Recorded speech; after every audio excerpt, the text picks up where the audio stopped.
You're listening to episode 16 of the Road Nation, your one stop for everything geek. I am the big man, Justin. We got Kevin to the core. Welcome to Casa de Kevin. There you go. We got the heel hunter, Joe. Cave of Kevin? Kevin Cave? Kevin. I like the Kevin Cave. Kevin Cave. All right. And then we've got Just George. I don't have anything more clever than that. So Ghost Hunter Amir should be here later, as always. But because he's not into the toys, he's not here for this part. So we'll start with the toys tonight, as we always do. And we got some new Pops coming out. In addition to the San Diego Comic-Con stuff that we've already talked about, we got some new ones. We got some new Game of Thrones. We got some new Dragonball, and we got some new Simpsons ones. Ooh, I actually saw the Game of Thrones one. Yeah, the Game of Thrones one. You got a new Sansa in her Game of Thrones, her Queen Gara. Queen of the North. Yeah. her coronation here. And then you've got a battle scene, the fight with Jorah and Daenerys, and fire all around him. I think that looks pretty cool too. I can't say I'm a fan of it. I don't get scenes Pops. I like so sounds I'm picking up. Well, Sansa, yeah. Yeah, for sure. Well, they have all those other ones we talked about too that aren't even out yet. That they're coming. That's probably going to be part of that set as well. What Dragon Ball Pop is that with the T-shirt? I think that's just a regular Goku. It looks like Goku doing a Kamehameha, Okay. if I'm not mistaken. These are on our Instagram, Rogue Nation Pod. Are all of these the more San Diego Comic-Con exclusives or not? No, these are just regular ones that are coming out. Nice. But these are the new ones for this week. But they're out as of this week. No. Showing off. They're announcing them this week so that you're ready Yeah, for them these when are- they show up in the stores. These These are commons. These are about a month away, I would say. Gotcha. The Simpson one's probably during Halloween, probably October. Well, they're all Treehouse of Horror. Yeah. Nice. So, Yeah, Bug Bart, yeah, Cat, Marge, and then Tentacle Marge, Maggie, Ape Homer, and I guess what is that supposed to be? Is that supposed to be like Demon- Devil Lisa. Demon Lisa? I guess. She has horns. That was on one I haven't seen. And I vaguely remember that. Same. I really remember the Treehouse Horror It's show. So It's so many seasons, so many years of The Simpsons. That's what taught me, family values. Was it 24 years?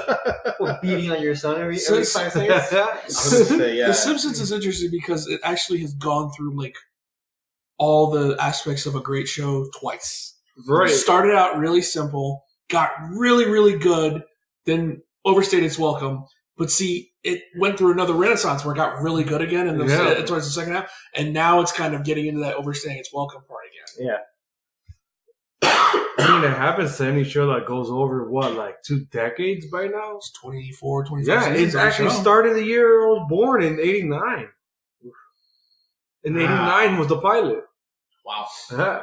Simpsons Christmas, yeah. Or Santa's Little Helper, it was called. Right. The dog. The dog, yeah. That animation was terrible. It was even worse than the Tracy Ullman show. I mean, for that year? Yeah, I mean, I guess. Yeah. Because a lot of people don't remember that. That show started as a short Right. on another show. Yeah. Right. John, all this combobulated. And now Disney owns them. Oh my God, you're right. And they're supposed to be a big part of their San Diego presentation, too. Yeah. Fair enough. I mean, to be fair, something that I've always wanted, and I think FX did it for like a minute when they had the rights, and I think like the FX app was like on Xbox or something. For some reason, it was only like an Xbox feature or Roku. I can't remember what platform, where they actually had a randomized button that played any Simpson episode random. Oh, wow. You kind of need that with that show. Right, I would love that. Just give me but I wish it was like a queue. Just give me like a live stream of random Simpson episodes. That's something I always said Netflix needed. Netflix needs a random button. Sure. But what you do is you load a special queue with the things you want to see. Yeah, Right. So to go above that, Justin, I think what Netflix needs is a playlist.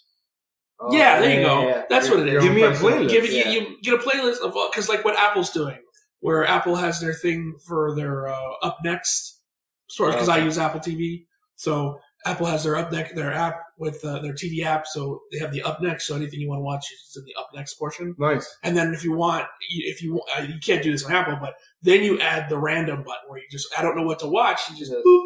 It's all stuff you want to watch. You just didn't know what of those you wanted to watch. Yeah. certain shows. If only Netflix did that, like how YouTube does, how it curates random crap tailored to what you've been watching. Right. The algorithm. And yet Netflix has the algorithm, but they don't utilize it. They utilize it in subtle ways. Like at the end of something, they'll give you those recommendations at the bottom of it. They utilize it, but they don't utilize it the way you want them to. Yeah. Right, but it's not only me, because there's tons of people that are like, oh, I don't know what to watch on Netflix. I'll go on, it's the same shit. It's like, well, it's because you have to diversify your viewing habits for their algorithm to work. But Netflix should be less passive. Like they should be more active in the usage of this algorithm of like things that you would like because you've watched certain things, and give me a random like what Justin's saying, but remixed or mixed with like what I'm asking of. Give me a playlist. I wanna, when certain friends come over and I wanna watch, let's say, a ton of stand-ups, I want to queue up a bunch of fucking stand-ups. Well, it'd be good for like if you have like a party for Halloween. Yes. And you want to queue up a whole bunch of horror movies. Exactly. So you're like, I want to watch Halloween. I want to watch Halloween 2, Halloween 3, Friday the 13th, Friday, and then you just put them all on the playlist and you hit random, and it just every time one's over, it pops up. Hell, and then allow me to customize it. Halloween playlist, so I could fucking use it every Halloween. Christmas. That would be great. So now, call Netflix. So Netflix is going to steal this. I love Netflix. And then people have been saying this in plenty of other shows. They still haven't listened. There's something that they know that we don't, that they're like, it doesn't work. And we don't know why yet, but they know. I think they just look at a playlist for TV shows as just something that people don't want. Until the Disney app does it. Until the Disney app does it. But watch them do it in partnership with the Apple TV Plus. Oh my God, Jesus. Bye-bye Netflix. That price that Disney is already like off the gate is like what, $6? $6.99. That's fucking insanity, man. Mm-hmm. Everyone's gonna have to lower the prices. It's gonna go up over time. Hulu and Netflix are gonna have to lower the prices.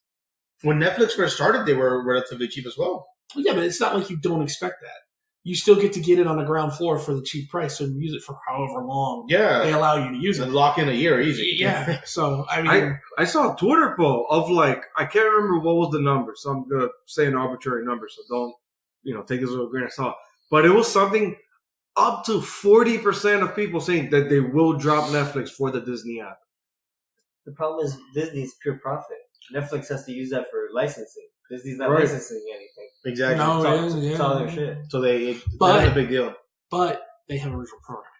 And great original programming. Disney will do that. Yeah, but I'm saying that's where that money's going to go. Is for original programming. Oh, yeah.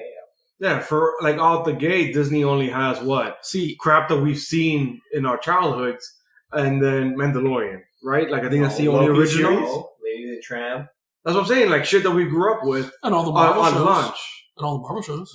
Right, but that's what I'm saying. Like, they only have backlog stuff, nothing new for us to watch other than Mandalorian at launch. Or I see what you're saying. Oh, at launch. Yeah, Loki comes out later, right? It does, yeah. Right away.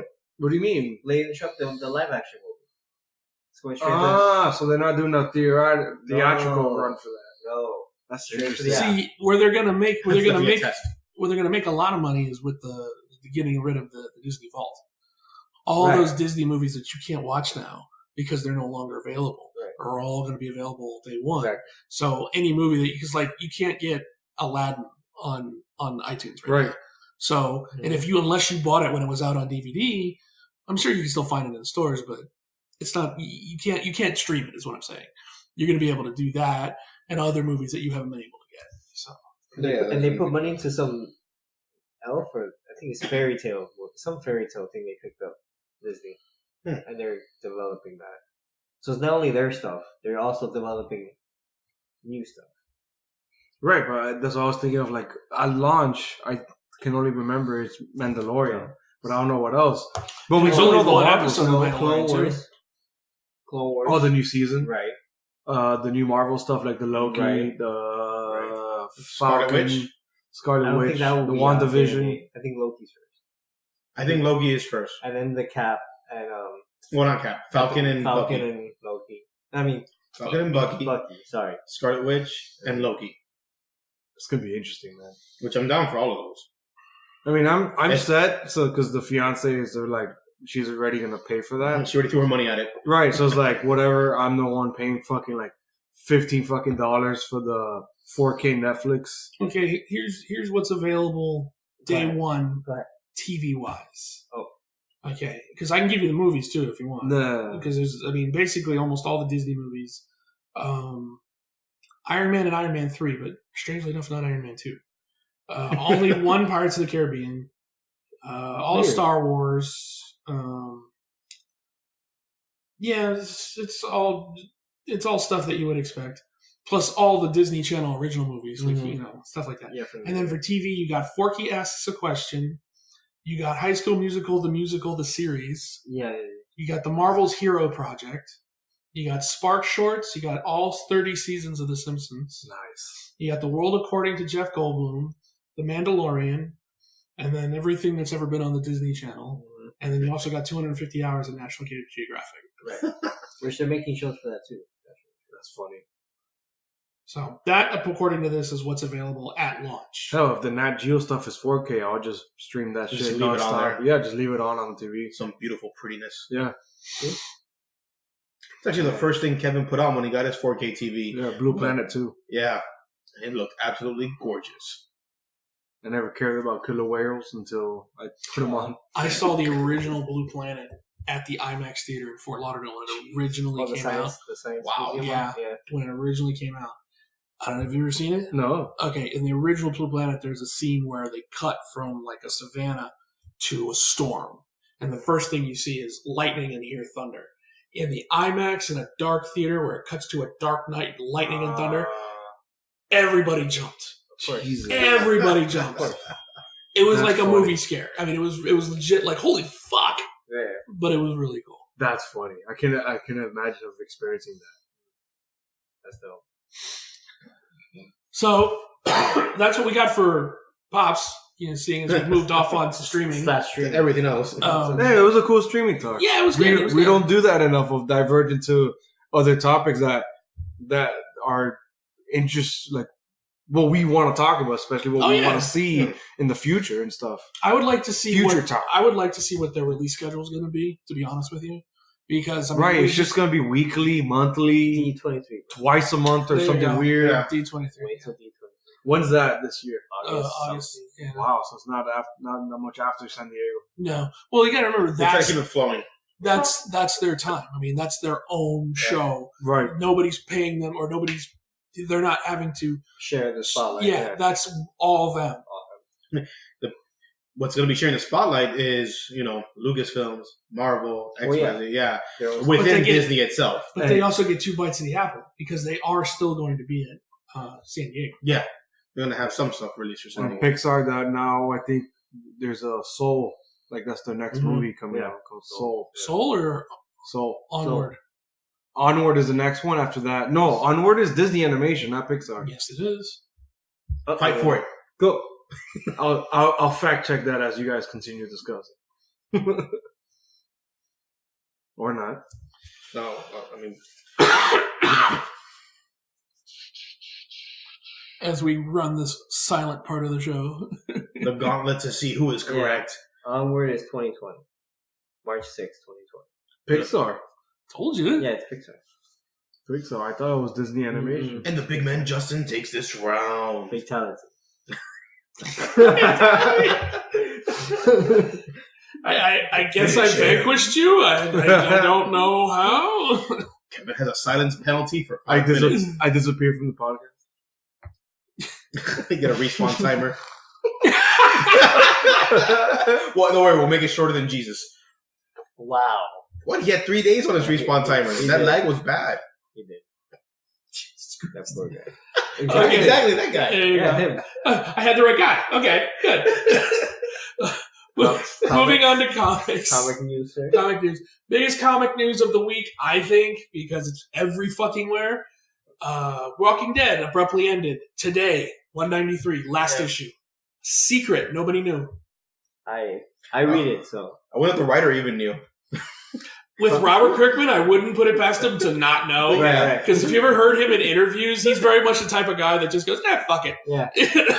If I called him this morning, hey, you know what? Forget it. I'm kind of tired of this, guys. Here you go. Stop right. Yeah, because like the last controversy was like I think a month or two ago where he just like abruptly also killed Rick Killed Grimes. Rick. Yeah, he killed him. Well, his son killed him, but yeah. What? I thought it was someone else. Well, right. I'm sorry. The son of the new governor killed him, and then his son came in. He was zombie already, so he had to put the zombie down. So technically, yeah. His Bro. son- So both Carl and Rick. Yet another great seed that won't be on the show because Carl right. died. Do we care? What, the Walking Dead I ended? mean, Right, like, do we care? Like, no, the- I didn't. No, it's just news. it's true, comic but news. I'm just thinking of like how relevant is this because he first like announced or the way Walking Dead was always like campaigned was like the comic that will go on forever. It is because we're in the middle of this story where Rick just got killed by the new governor, by her son, and they're trying to find out, and we'll never find out the ending. We'll never find out. Also, it was that abrupt. It was Right. like cut to black. Yeah, because they were just like they just found out, and they were just like going to go put her son in jail, and then we're finishing with this up. It would have been great if it's been like, okay, there's been a cure. All the zombies are gone now. I mean, That would have pissed people I off. didn't read 193 yet, so that's That is more abrupt than I thought it was. I thought it was coming to like a natural Like an winding arc. Me down. too. And he was they just finished a war and then now the governor just flipped on everyone. She was hiring taxes on people, food and stuff. Rick didn't like it. She sent her son in. Her son killed him in his bedroom. And then we're now. Man, I'm with George. Like, I really wish it would have been some kind of closure of like There's no a cure or like fucking zombies just run amok and there was no way to they just got overwhelmed and That's all it. communities were just wiped out. And that's it, whatever. Ended that way. Something. There's no closure for Rick either. Yeah. Not even everyone knows that he's dead. Wow. You know, it feels like a TV show that was just abruptly canceled. Warner Brothers. But then again, Robert Kirkman had like so many other fucking things that he's been working on. Yeah. Oblivion song. He had Outcast still going apparently. Oblivion song, I think, just got optioned too. So, Wow. because I That know was fast. That's the thing has only been out like a year or two. because the issue 1 was on the CBCI top 10 list for a couple weeks back. Wow. For a couple Do you weeks. think the TV show survives one more season? That's it. I'm surprised this TV show has still lasted this long. Well, here's the I thing. don't know anyone still watching the show. AMC is one of those. They're like they've been the ones saying we could literally do the show forever. So they're the ones that are probably going to keep it I going. really wonder how much money are they burning. They haven't been making money for continuing. But it's like their only show right now, though. What else is AMC playing right now? Humans, but that's like a small niche of sci-fi fans. That But like that's it. not even their show. That's a BBC show that they imported. Dude, you're right. And then *Halt to Catch Fire* ended, Yeah, Breaking which was Bad. like their Emmy one. That was like the only one that I know of. That They was still winning have. Emmy. They still have I only saw Saul. season 1 of that. You never continued? I never continued. I forgot about it. They still have Better Call Saul. I forgot. Is that any good? It's very Yeah, it is very good. It's one of those that fell to the wayside with me. Well, see, the I thing saw about the- Better Saul is like you really had to. For me, I think you really had to be into Breaking Bad. Breaking Bad. I saw the first couple of episodes, I think, of Better Call Saul, and I thought it was such a slow... It's a Oh, slow it's burn. slow. It's a slow burn. But the thing is, when they get into all the mythology, because everything's before Yeah. Breaking Bad, so you get to see the beginnings of like All these characters. Tuco and all those characters. Crazy. The the cousins. and Fring when they Fring. bring Fring in, and he's really building up his side of the. That's what's interesting. Is the Saul stuff is almost kind of secondary. The thing that's interesting to me is stuff with Mike Mhm. and him coming to Arizona, and then him falling in with Gus Fring, and then him doing the stuff. How you see how a cop could fall in with a drug dealer. That's the more interesting stuff for me. Mhm. That's That's true. the stuff I wait for. So I like Odenkirk. So when he's Saul and he's doing his shit, I find it interesting. But story wise, it's all the secondary stuff that brings me back to the show. And then, because really, if you think about it, I want to know because every season begins with him after Breaking Bad.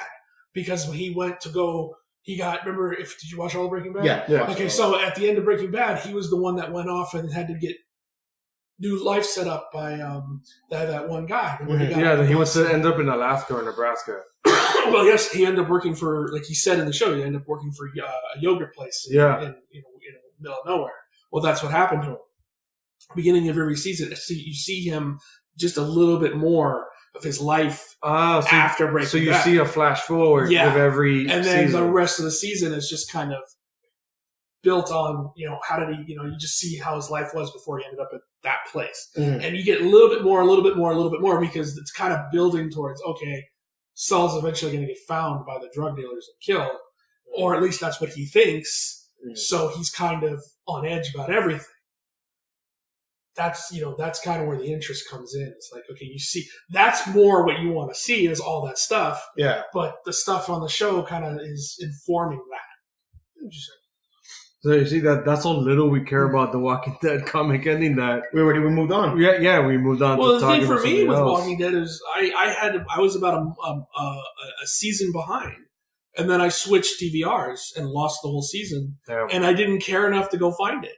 Because by that point, I was just like, do I really want to do this? No. Yeah, I was hate watching it for like 3 seasons or more. Hate watch? Hell yeah, it was just hate watching. I stuck with it longer than a lot. I was into it a lot longer than most. I literally stopped when Negan comes outside and says, "We're going to war," and I stopped.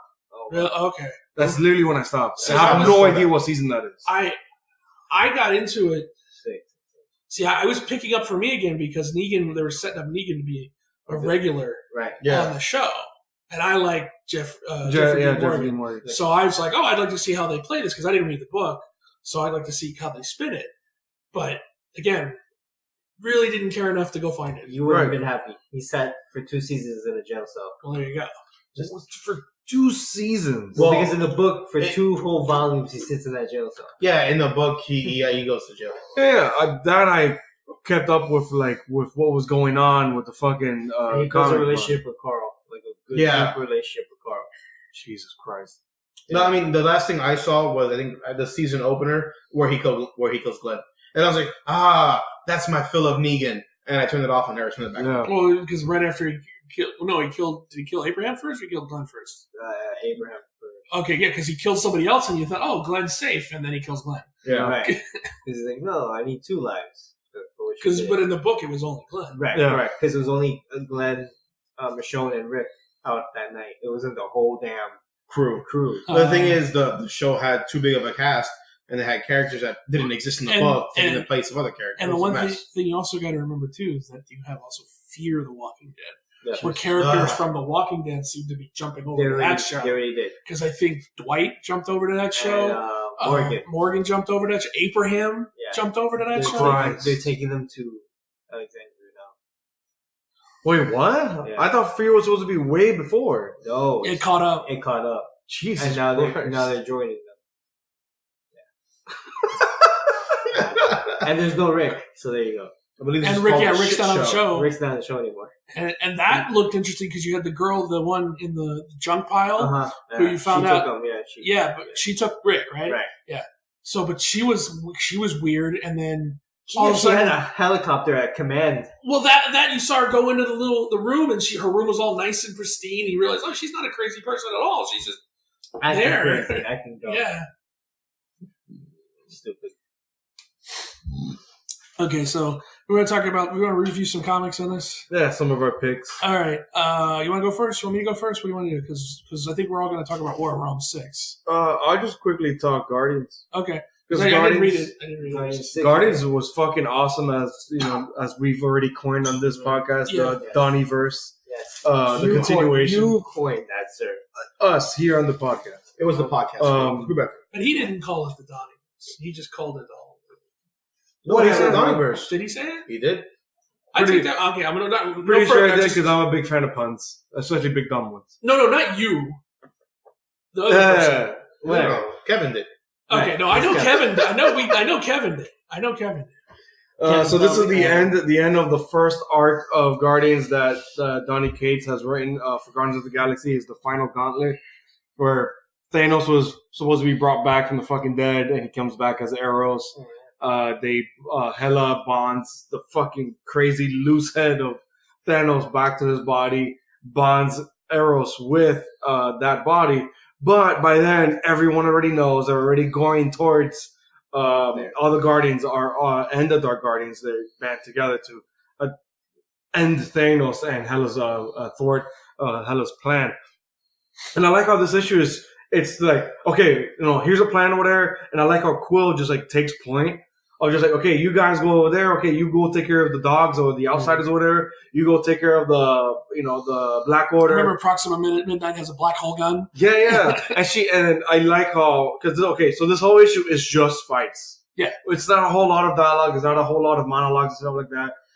But I love how in the end once they intervene with the transferring of Thanos inside Eros' body back into Thanos' body. They interfere, so he's like this like Frankenstein of a monster, like that's not mentally fully there. He slurs, right? So he's slurring, he's just raging, so kind of like Hulk style. So then in the ensuing fight, in the confusion, Proxima Midnight misses her black hole thing and shoots at the Thanos body. It was Hela. Oh, it was Hela, but it was the black hole gun. Yeah, because they knocked she grabs the gun. Yeah, they knocked Hela out first, and they said we better take care of the rest of them because she's going to come back. Yeah. So they started taking the team down. What's her name? It's a Moondragon or Faye Lavelle. They combined their abilities with Bill's hammer, and they knock the gun out of Proxima. So dope. Yeah. And then Hela emerges from wherever they knocked her, and she's got the gun in her hand, and she's pissed that that Gamora killed Eros before the transfer could go complete, and he's not complete, and and then she shoots the black hole gun, and it hits Thanos, and he becomes a black hole. And as Guardians leaves, he basically takes everyone with him, supposedly including Hela and the Black Order, and Nowhere. That's right, because it's in Nowhere that they're fighting in the Nowhere base. Lockjaw gets them. I love that. Takes them away, yeah. I love how Lockjaw was like their teleportation. But you had Nova, Beta Ray Bill, you had them all working together. But you had the one scene. Oh, Cosmic Ghost Rider dies? Yeah, he goes to hell. And he confronts Johnny. Yeah, because Johnny Blaze is there, and he's like, I'm king around here. Yeah, want a race? And he has a crown of flames. Well, that's going with the current storyline in Avengers. Yeah. I just love it. You want to race? Yeah, I'm forgetting some of the details because this was the first book I read last Wednesday. Yeah. So, but the thing I loved about the book the most was the epilogue, where they're all sitting around drinking on that planet. He's they're all like celebrating. Because as far as I'm concerned, you're all Guardians. They're all like, wait, what? And then immediately Gladiator's like, I'm still the Magistrix of an entire empire. I gotta go. And Nova's like, oh, what is that? I'm gonna call. And he leaves. And they're left with Bill stayed. Yeah, because Nebula leaves immediately. Nebula goes. Gamora, Groot, Peter, and then Bill, and then Moondragon and Phil. Because I love how they talk for each other. Of like, we got nothing else to do, and she's like, "What the fuck, Heather?" Like, she goes, "What? We're in a dimension that we're not familiar with. What more do we have to do other than just explore the space of this dimension?" I'm glad Beta Ray Bill stayed. Me too. But I'm a little disappointed that Ghost Rider didn't, or another character like another powerhouse like Nova, or even Gladiator. I thought it would be interesting to have Gladiator on the team. You have this emperor of an entire thing that's basically running around the galaxy with this ragtag group. The Misfits.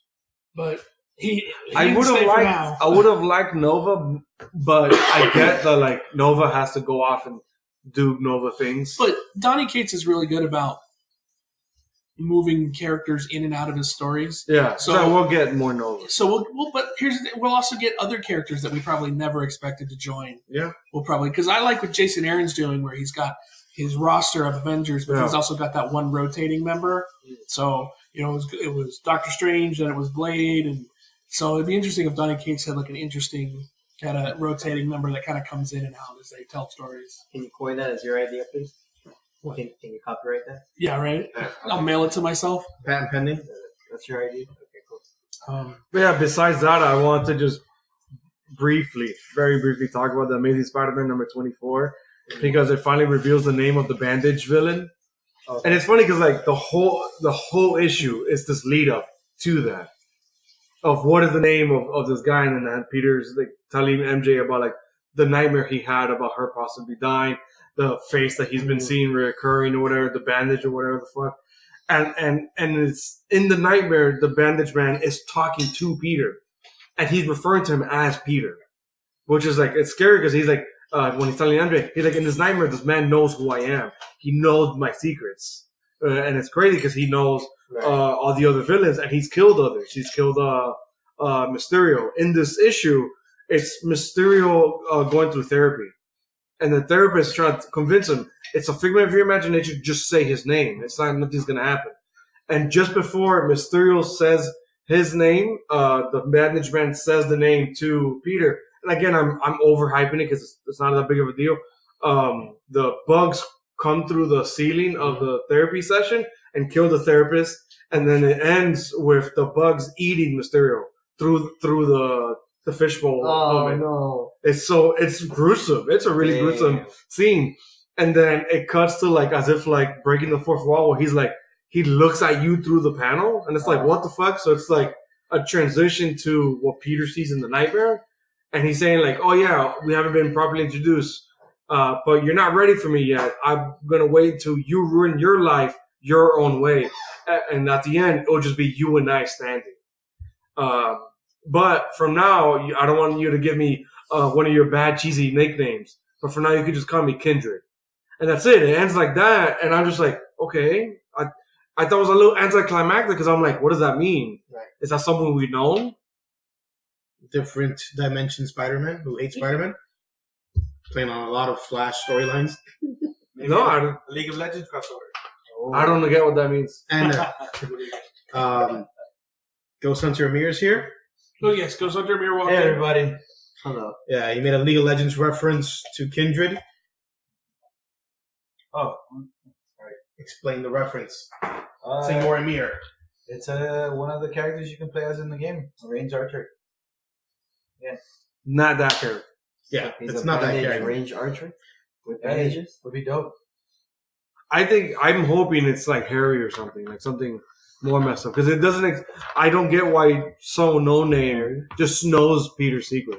Harry's Evil already Ben a- Parker. he's And- no, No. no, Christ. we don't need no. Jesus, no.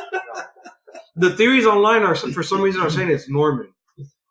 Osborn. That's just I mean, not Norman, and that it is Harry. And I was like, I would like it to be Harry's Harry. already Hobgoblin. that would be just as bad as bringing out Superman's father, Jura. Oh wait, I thought Norman was the Red Goblin. never mind.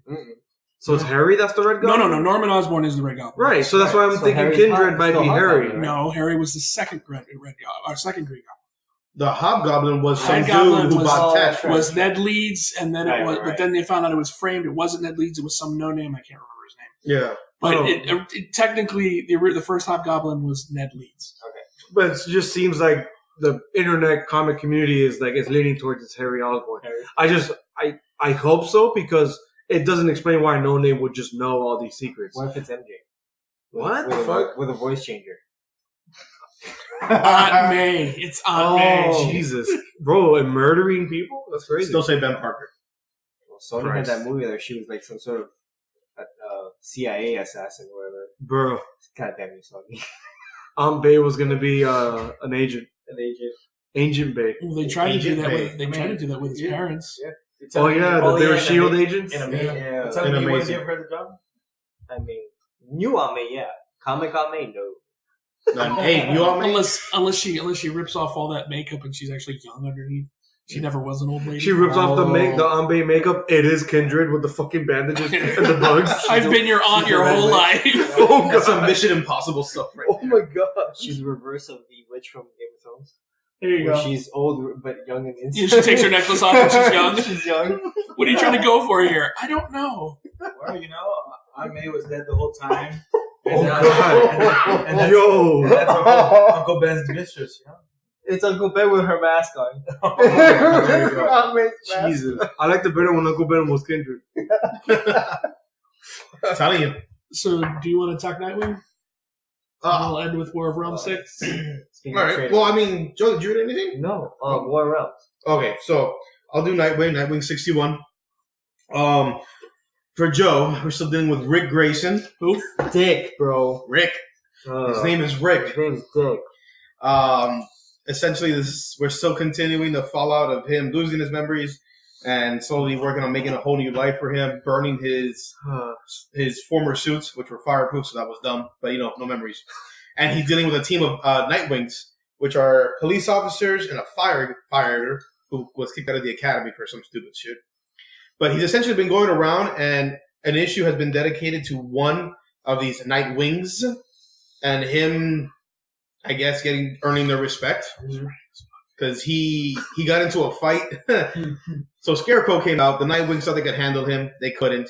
So Rick Grayson has to come in and fight, and he puts oil paint on his face and uses like rope with a metal thing attached to the end of it to fight. Bro, it is the most ridiculous fighting style, but he's doing all his little tricks and stuff and his carnival things. It's a different fighting style than we've seen from him before.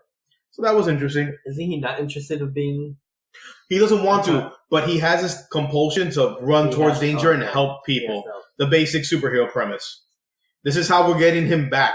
But it's been like 10 issues of him not wanting to be a superhero, but slowly having to help people. Right, reluctantly becoming the superhero he's been trying to refuse the call. Yes, and it's been obnoxious. Barbara's been coming to see him. He has a new girlfriend, the owner of a bar, who she does charity work and everything. So essentially now we get to the point of the firefighter, and he's starting to earn his respect. And guess what? There's a molten monster versus a firefighter Nightwing. A cliche as hell. Yeah. And he knows all the technical, this degree of temperature, that melts and all this stuff. And I'm just like, okay, dude, there's some emotional backstory of why he was kicked out and why he became a firefighter. I'm just like, okay, dude, can we just get to it? And he just earns the respect of another Nightwing, and then it ends. And I'm just like, really? Bro. Yeah, and I had to read about 10 issues to catch up to this because I haven't read in a bit. Dude, you have to be hella frustrated with this fucking book. I am. He's still reading it. Yeah. I'm reading it because you're no one to talk, Joe. You're still reading Uncanny X-Men. No, I stopped. Remember? He stopped last week. I think I it was. Oh, yeah. Okay. So I'm still reading the dumb Power Ranger book. Well, it's about to end, so you'll be fine. No, the Go-Go's about to end. How and just so everybody's aware, I did just post this picture on Instagram. How lucky is he that the bullet wound it was in the shape of his Nightwing symbol? Oh, nice. No. I mean, that was pretty amazing. That's the happened. stitching. They cut him open like that. Oh, so this is actually fucking real? No. It has an odd shape to it, but not exactly like the Nightwing. Oh, I was gonna say that's a little on the nose, man. No. It has an odd shape to it. That's just for the cover. It looks like. Let me see if because they notice him. One of the officers that's an oddly shaped scar because of course he puts a face paint on, but he has a scar on the side of it. Right. And the officer's like, yeah, that's an oddly shaped scar, and he's like, that's an oddly shaped bruise for being an officer of the law. Man, and this stupid back and forth bickering. But I will say it's a little frustrating. But I see where they're building Rick Grayson to. I see where it's going, and I just wanted to get there. But I'm okay to go on the journey for a while. Where is he going? It's going to him leading a team of Nightwings. Hell, it's going down. We don't need a team of Nightwings. Well, his own team. Don't let it be called Nightwings. He's going to become a new hero, whether it's Nightwing or something else, and he's going to have a team with them. Or they're all going to die. And it's going to be his fault. And he's going to have to figure it out. Oh, I hope that. At this point. Burn it. You know who's writing this? No. Scott Lobdell. The guy was so... You don't know who that is? No. You ever read Age of Apocalypse? Okay. He wrote that. Yeah. Age of Apocalypse is one of the worst X-Men books. No. I don't know about that. I don't know. There's a lot of that. Age of Apocalypse. No, Age of Apocalypse is one of the best stories they ever did. Yeah. He's giving us this. And it's like, wow, the mighty have fallen. Yeah. I'm telling you, it's building up to something. I just wish it would have built up sooner. Can we cut some fluff? No, you're too busy cutting into his head. and having Barbara come back and be like, for 2 issues, she was upset that he wasn't coming back to the family and taking his mantle. And then now she's happy for him. And she meets a new girlfriend. It's just a lot of side stuff. Oh, he has a new girlfriend now. Yeah, some chick with dreadlocks, and she works at a bar. And she does charity work, and she's like, she's a real superhero. And I'm like, of course she is. Cool. We're trying to make the modern person a superhero. I get where we're going with this. Can we move on? Any girl could be a superhero.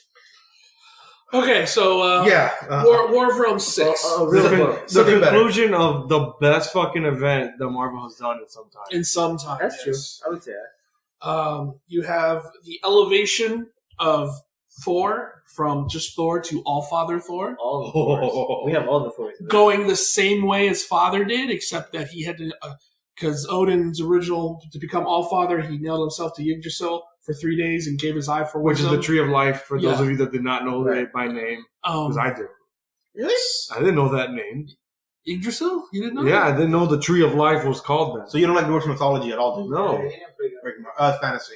Well, even from Well, before they- God of War. Like, here's the thing. Before the movies, I didn't know, but they mentioned in Thor, and then they mentioned it again in Captain America. No, so actually, it was Red Skull saying it the way he says it in his accent that made me remember it, because it was just the way he said it was just like, oh, that's Hugo Weaving. But so Yggdrasil is being reborn in a sun, and Thor nails himself to the tree, gives his left eye, so that just like Odin did, to get wisdom to learn how to defeat Malekith. Right. But the tree does ask for more. The tree asks for more than just the eye. Yeah. It tries to take the last piece of Mjolnir in It his does hand. take it. Yeah, He gives he it. has to give After fighting it emotionally, he said to take. it. He's like, take my other eye, but don't take the last thing that makes you me worthy. And at the end, he gives it up. And he gives it up. Oh, chills. And then he comes to the conclusion, because Malekith has told him, only you can come to save your father and your mother. Yeah, because he has them in Stonehenge with the symbiote, Right. Yeah. bonded with his Dark Elf army and him. And some magic bubble. Yeah. Well, he comes up with the idea of calling all of himself, the younger self and the older self, Gotcha. because like they're all Butcher. Thor. So And- to show up to help him fight Malekith. And Lady... And Lady Thor. And then Jane Foster. Jane With the Foster other picks hammer. up the Warhammer and she becomes Lady So Thor. who is that? Who is the War Thor? Is that Ultimate Universe? Oh, okay, that's what I figured. Because it That's looked why like it's hammer. Stormbreaker. Yeah. It looked like Stormbreaker. Yeah. I was just like, why is it black? Because it was broken. Uh-huh.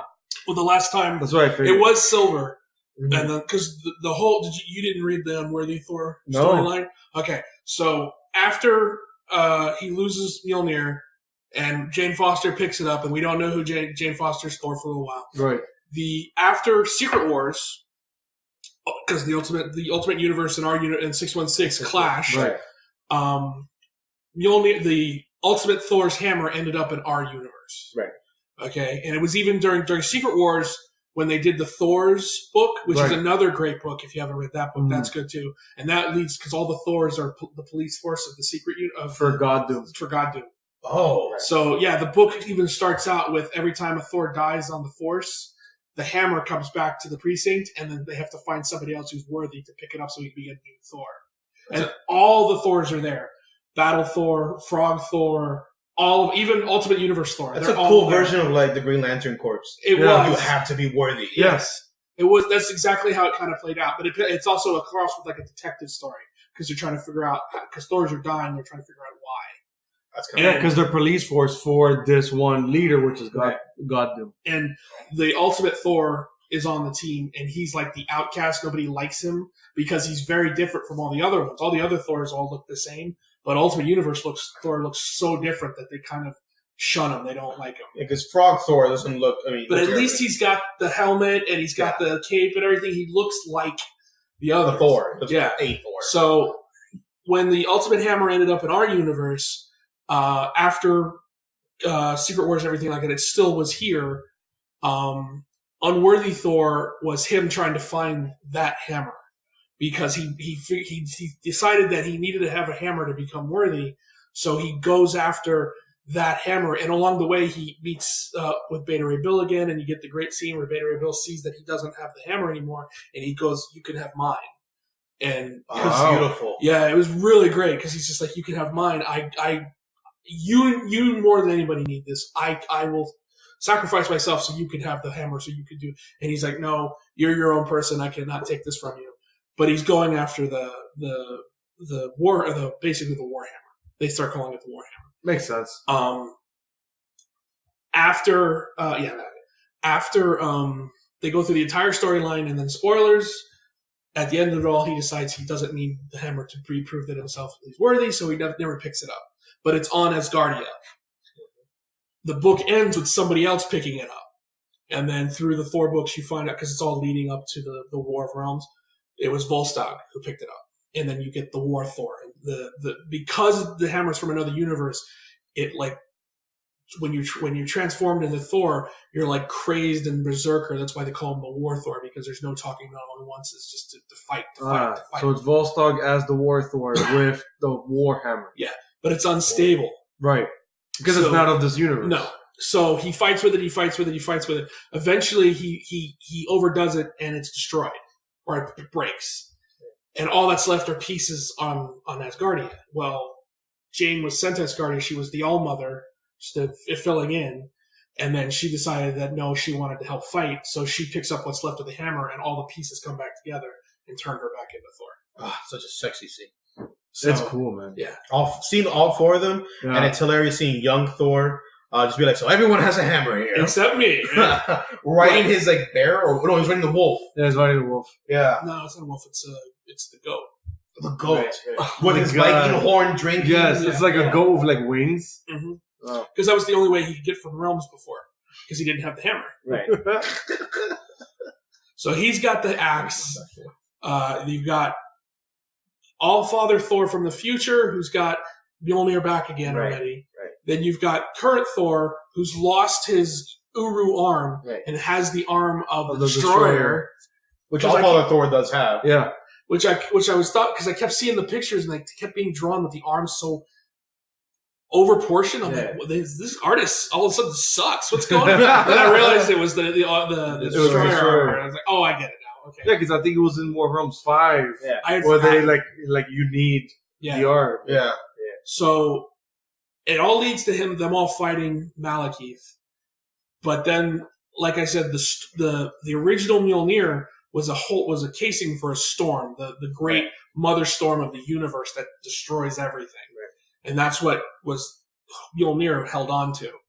The storm shows up again, and he uses it to forge a new Mjolnir, which is God, it was it's so badass. Yeah.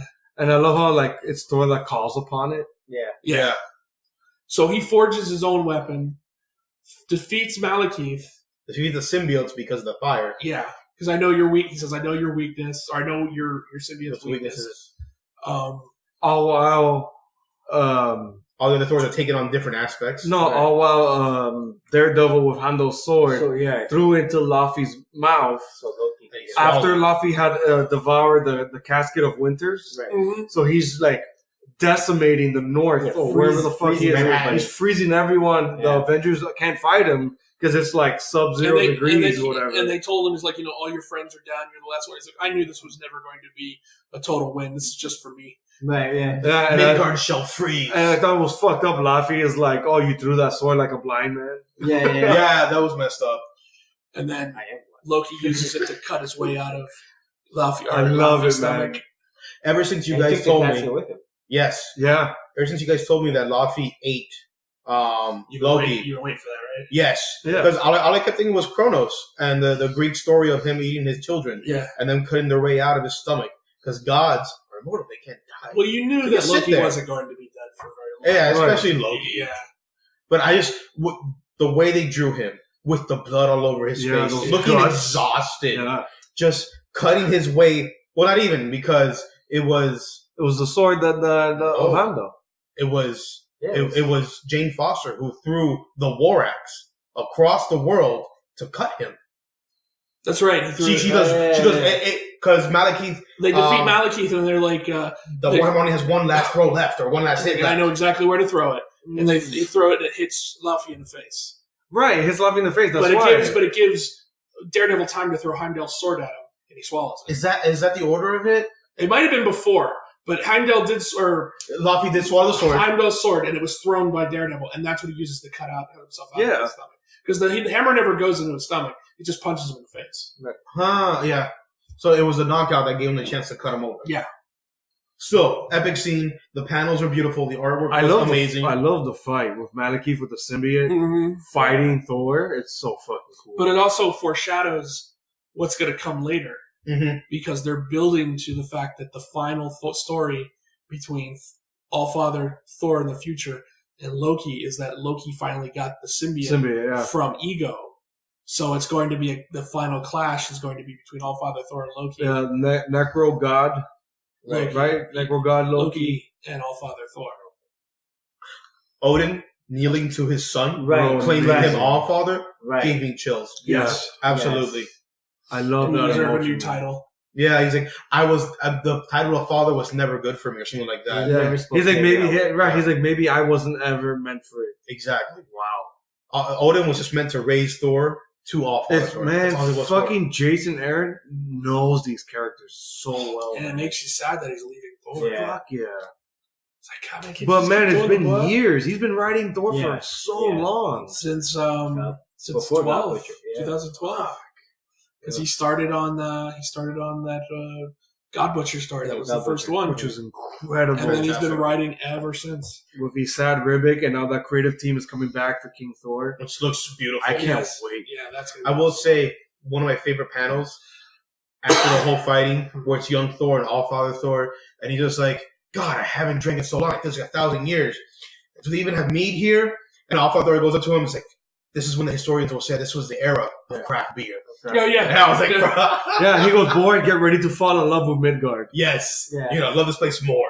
But now that you mentioned that, and if we're talking about like favorite moments, mine was early in the beginning where it's the three granddaughters of Yeah. Lightning Yeah. or whatever discussing the story. They're reading out of From a a book. story. Yeah, they're reading it and they're like, wait, does it say that they come into the future? They're like, wait, has that happened? And as they say that, they come into the future. Fantastic Four just pop up. Yeah, the Fantastic Oh yeah, Four. because it's Reed and Yeah. Thing. And He's like, Thing. you guys got a minute or something like that. He guys points in the right direction. And Yeah. Alpha comes in like, I've been waiting for this moment. For Yeah. Just like hardcore, This- arms out, guns I just out. love the confusion. Like, they're reading it. They're like, wait, has this happened? Yeah. I love those The sisters. thing that makes the story great, and I'll get to my 13 in a minute. The thing that makes the story great is that usually when they do these books like this and they have all the tie-ins, I always avoid the tie-ins because they're always kind of lame or they don't fit right. This book made me want to read the tie-ins because I legitimately felt like I was missing something. Yeah. Yes, a lot of things. Yeah, of a lot of other teams and like certain things were like Because Spider-Man- already taken down, but not Captain in Marvel. Marvel You realms. had stuff going on with the Fantastic Four, and it Yeah. didn't seem like we caught a whole story up. And with Spider-Man, and they kind of came through, and you're like, wait, what happened there? I want to know what happened. And it's like, oh, I'm not reading No, the and tie-ins. I remember in 4 and 5, they literally only had like a paragraph or like a line of like Of so and every so team. fought whoever over there, and now are coming here with a fucking army of spiders. That's it. Yeah. So like, so in War of Realms, even though you didn't get to those events, you got like literally a sentence or two. Spider-Man summaries. becoming like the king of the spiders now Yeah. instead of so and It so. was so random. So and so hanging out with Johnny Blaze, and he's like, The- the chart, The team that takes out the Roxxon hackers, though their own version of like Hulks. yeah. Like we didn't see that in the War of I Realms. really want to read the tie-ins. I mean, especially because they give you one small panel of I think it's Captain Marvel with the flame sword and say that Yeah. she defeated the queen Yeah, the queen. of the queen. Muspelheim? Yeah, Queen of Cinders. Of Cinders. Most Yeah. of the time. And I'm just like, well, that would have been a good little fight to read. And she's got the flaming sword. and she's like half on fire. Yeah. It looks absolutely fantastic. See, this Well, was- that's the ending of the last Avengers. Was that it? Okay, I didn't Yeah, read that yet. because that was all the Avengers Hulk related, or her going to like the meditative state of like how to get over the anger and control it, and it's dealing with a fight. It's the aftermath of a fight with her and Marvel against the Queen of Cinders, and then Hulk is like, "Look, I can't do this." So she literally leaves for this meditative state, and Captain Marvel goes and does it. So War of Realms 6 is the aftermath of Genius. the last Avengers thing. I just want a really, really big book of all of it in proper You order. probably, Oh, it's gonna I don't know if happen. you'll get it in proper order, but there will be a really big book. Yeah. Because the thing, they did that with Spider-Verse. After this Oh. first Spider-Verse, you was like, you read Spider-Verse, you're like, fuck, I want all of it together. And they did it, but they didn't put it in order. So you got Should all of Amazing Spider-Man and all that storyline, and then everything else was after it. So you didn't get the books intertwined. That's annoying. Why doesn't they're editors. Like that's their job. I don't get why they don't do that. Like organize That's it. obnoxious. I'm not okay with that. So my favorite scene was when he's sitting there and he's talking about the storm in the thing, and he's like, "Well, what are you going to use it for?" He's like, "I've been using it to forge." And you see the hammer for the first time. That was With the wording nicely engraved yeah, on it. if absolutely yeah. It was, I remember, like comic Twitter, as people call it, like anyone of the comic industry on Twitter, were resharing that page of like the Krakatoom, and then it's Mjolnir landing, and it just says Thoom, like in big flames or Yeah. whatever. And people, I just found it so funny how like Marvel and DC artists were sharing that It was page. a beautiful page. It was awesome. And he does say a line though. If someone can explain it to me about Maliki saying you'll never be worthy, and he's like, I hope I'm never worthy again or something like that. Yeah, he goes says, now he says, because I'm king of unworthy. yeah, The king of unworthy. No, now I'm the god. I'm the god of the unworthy. That was my favorite. Well, because part. it comes from God Butcher. Right. Because that was Gore. Gore. Gore was the name of Gore. God. Yeah, that was Gore's whole thing. Was like he hated all the gods. That was his thing. Mhm. He was killing not just the Right. Norse gods, All of them. all of them.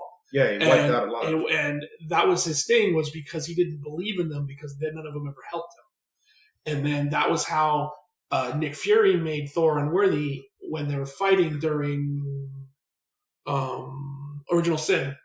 Was they were fighting on the moon, and he whispers into Thor's ear, Gore was right. And that was all it took for Thor to become unworthy of the hammer. Jesus. But you don't find that out until like well later. All you know is that He whispered it. he whispered into his ear, and then all of a sudden the hammer falls to the moon because the hammer drops out of his hand. And Would that mess up the orbit of the moon? well, Maybe. what I never understood is because and then all the books after that was Thor on the moon, no power, just nothing, no breather, no nothing, just trying to lift the hammer. He still has guardian at the end. Well, of he's the day. still a god, right? He's still a god, just not worthy Yeah. enough to lift Mjolnir. So, Joe, what was your favorite? That part. Oh, that part. God of unworthy. Oh, really? Yeah. Damn, I stole your thunder. Thank you. Not bad. Pun intended. You shot too soon. Okay. I'm excited though. I'm excited. I'm even a little interested in the Loki book. Yeah. Because Valkyrie, I'm but- gonna buy it. The Valkyrie one doesn't catch my attention that much. Even more because it's not Jason Aaron writing. I'm gonna give it a shot. Well, no, it's Jason Aaron, but it's two writers. It's him and somebody else. No. So it's, Wait, Valkyrie or Yeah. Loki? Valkyrie. so Oh, that means it's his story, and someone else is filling in the details, makes sense. which I'm Alright. okay with. Because that Warhammer, when it came back to her, dissolved and got like a gauntlet on her arm, a gold Right. gauntlet. So I'm like, I want to know what's going on. She's becoming the new Valkyrie. She kept praising the Valkyries and said the Valkyries are dead. So she like the new mother of the Valkyries. Is Right. she gonna go recruit Valkyries? Right. How's that working? Like, does she just like make a Pegasus and gift that? No, it's probably gonna be something about dying women and their strength and a bunch of other stuff. Norse mythology. But the Loki one catches my attention because the cover is him with Mjolnir just like flipping it. Yeah. And I'm like, what the fuck? Alan Ewing and Jason Aaron. Oh, okay.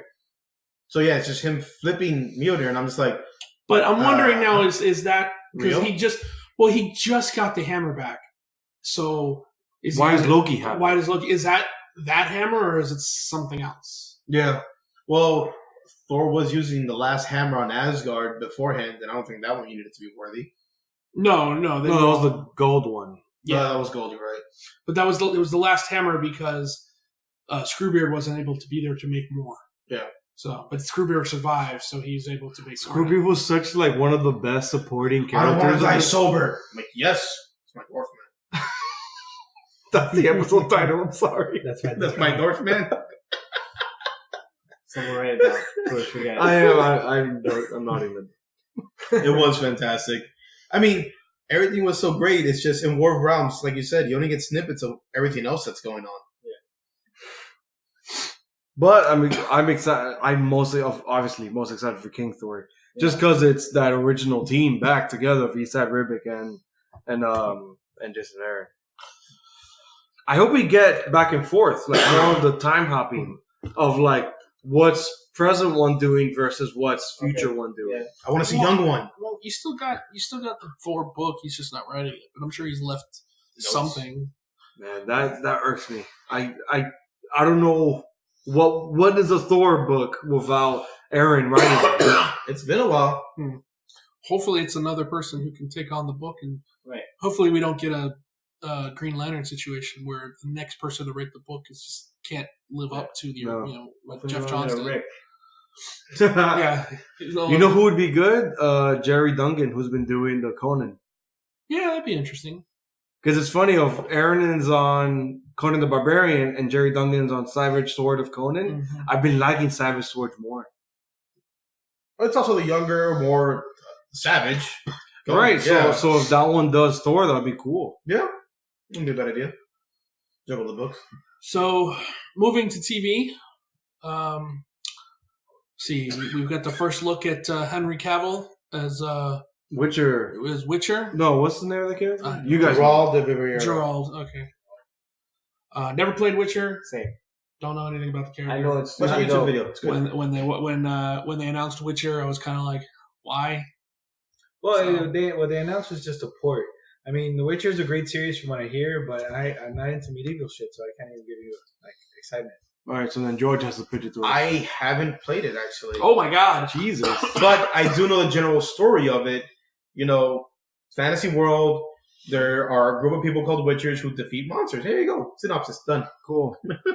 Look, And it made enough to get to Witcher 3. So The Witcher 3 is said to be absolutely marvelous RPG. It's made by the same people who are doing Cyberpunk 2077, CD Projekt Red. So there's a lot of hype behind it. No, And it's a people story- were pressuring me to get over my anti-medieval shit and play it. And I'm like, one day. Yeah, that's one of those games that you, Amir, would probably like a lot, even though you and Kevin both have your anti-fantasy, anti-medieval stuff.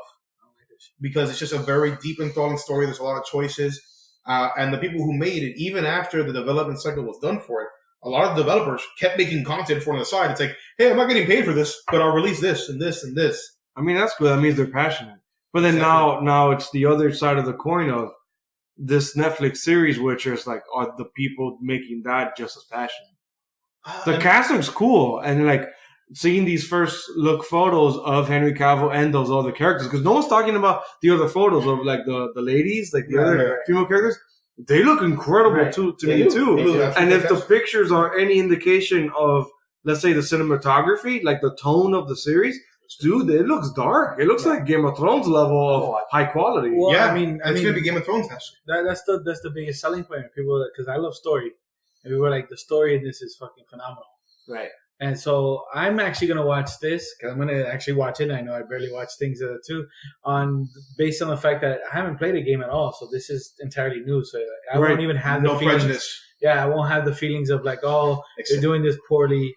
They're You can watch this is crap or that too. But cutscenes. Since you don't want to play it, none of us. Well, no, if you're Yeah, but for that we watched the Netflix series. no, I watched Well, the no, Netflix just the here. lead-up But at the same rate, Homework. my only gripe with this is I haven't seen a single video game adaptation that's been good, Right. Yeah. But what has all video game adaptations except been? the OG Movies. They've been movies. They've never been long form. And games are essentially long form storytelling. Exactly. Right. Should all So be TV. it's true that maybe. It's just trying to. I can only imagine trying to pitch a video game idea or story to a TV show, production company, whatever, and be like, "This is what we want to do," and they'll be like, "Nah, fuck you." Like, Right. Who let- better than Netflix? Who's just cashing checks Netflix for or everyone Amazon? to get their own Whoever. originals? Those would be the But best. like Legend of Zelda, you can't have that in one movie. No, it's true. And any of the games. It's the definitive hero's journey. You Right. can have a hero's journey in 2 hours. You need 12, at least 12 episodes. And then No, some. not even. No. Well, no, like 3 seasons. No, 3 you or 4 give me seasons. give me an Ocarina of Time movie or that too. I But mean, that's movie, too much story for a movie. No, Right, you give show, me a show, 5 seasons. Perfect. And then some game movies try to do the whole. No, for a moment. one season per temple. Everything too. Nice. Oh, sorry. Well, they try to do the whole, one part for the movie, and then people get into it. But since you're missing out a lot of things, you're cutting out a lot of content for that first part. The second part never gets made, and it kind of leaves you, blue balls, for the lack of a better word. Oh, Sonic Rap. Well, like Battle Angel Alita. Well, that one still might get a part 2. So they did make a lot of money. No, you don't think so? But that was a manga adaptation. Well, that's not. But You're right. That's still, not a game. It's not a game. You're right. But I'm referring to what you said about how you build up to a certain point and then you never get the rest of Yeah. it. Battle Ninja Alita, they unveiled Jared Leto to be like the ultimate bad for like 2 seconds of a clip, and you're like, "Oh, part 2 is gonna be great." Wait, no, it was Edward Norton. Oh, it was Edward Norton. Norton. It wasn't Leto. Yeah, I was like, Jared Leto was in the leader. I was like, wow. all right. Yeah, Well, I mean, hey, again, you only see him for 2 seconds, true. but yeah, you see him as the big bad, and it's just like that's never gonna pay off. And then I never watched the original manga. Never saw it. I loved the movie. I thought the movie was Yeah, great. it was great. People It was say so it's much the fun. most accurate adaptation I of can't anything. wait. I can't wait for it to come out so I can buy it. I Oh. really enjoyed the movie. So sticking with Netflix TV shows and other adaptions. And so this week we got the announcement that Sandman is going to be adapted for Netflix. Clarification, because a lot of Twitter people were trolling. They're like, "Wait, the Spider-Man villain?" Yeah. And it was really Wait, fucking isn't funny. that Clayface? Oh god, it's the Neil Gaiman Sandman, Neil Gaiman Sandman is going to be adapted for Netflix as a long-form television series. which was funny because, dude, it was like I want to say a decade that Joseph Gordon-Levitt was trying to do a movie adaptation as him as Morbius. Mm-hmm. Is it Morpheus. Morpheus? Morpheus. As Morpheus. Or Dream. Dream. Yeah, Dream, right. is an easier name. Dream of the and- Endless. And by now, it's like, okay, like I'm assuming he's already moved on because he has nothing to do with this project. No, he dropped out a couple of years ago. Yeah, He's got tired of it. Well, And they then- never could settle on what to do. right. I mean, it's like there's so much history there. Where do you start? Right. Well, you start from the beginning. Well, I'm just saying, you have to explain what the Endless are, but do you explain what the Endless are at the beginning, or do you do like the book does, where you show Morpheus getting released from being entrapped for 1,000 years or 100 years or however long he was trapped for? A la Mighty Morphin Power Rangers. Well, yeah, but that's how the first book Wow. begins. I know. The very first Sandman is him. So do you do a direct adaptation where you do that, or do you try to just do like an anthology series with Dream kind of moving in and out of it? You know, not have the story be about Dream himself, but have it be about another character that is your main character, and Dream is. That's what they're trying to do with the Gaiman universe now, without the Sandman universe. So they're doing a bunch of different books. Yeah. And I don't know, man. Dream is the appeal of Sandman, you know? Right. Well, here's what I want to know, and I thought about this originally. Lucifer, the TV show that got moved to Netflix that I talked Right. about, is a spin-off of Sandman. Yes. The original book is. So now that Netflix has a TV show, do they incorporate that character into this show? That'd be kind of interesting. Because he is a decent part of the original Sandman book. Because Dream does go to hell and interact with, because he has to get his pieces back. You would pull in a portion of that viewership from I say Lucifer do the reverse. into this. Do a proto pilot on Lucifer about Dream. Oh, because Lucifer is back in hell. Yeah, true. Lucifer's back in hell. I don't know if you want to do that, though. No, but the next season's probably already planned out. Well, not even that, because it's really easy to incorporate something like that in as a throwaway. Mhm. But I don't know. See, this is why my question is, do they incorporate that? Because the Lucifer TV show is just different enough from what I think they're going to try to do with Sandman Mhm. that I don't know if you want to do that. But if they're going to do the show, they eventually have to incorporate Lucifer because he was a part of the book. And I hope they grab the same actor. And that's what I want to know. Do they pull this guy in to be... He's a good actor. Yeah. And he plays that role very well from what people say. And the it'd be short form interesting to was better. see if that show kind of become like a reverse spin-off for this show, you know? Well, and to Kevin's point about them doing a proto pilot on Lucifer, that's way too a la CW when they do a pilot for their other heroes in their existing show. Marvel Netflix did it with Punisher showing up in Daredevil season 2. But that Punisher, I don't even think was actually planned. I think it was fan like, yes, we want that. Or they did it before that with Luke Cage. Luke Cage showed up on Jessica Jones before he had his own Yes, show. that's right. In the And first they- season. Yeah, and in the first season of Jessica Yeah. Jones. Oh, I guess that was their plan He's for. banging her for And then- 8 episodes. And hold on, I don't want to get too far before I forget. And I know I shitted on the season 3 of Jessica Jones. It got really fucking good. It did?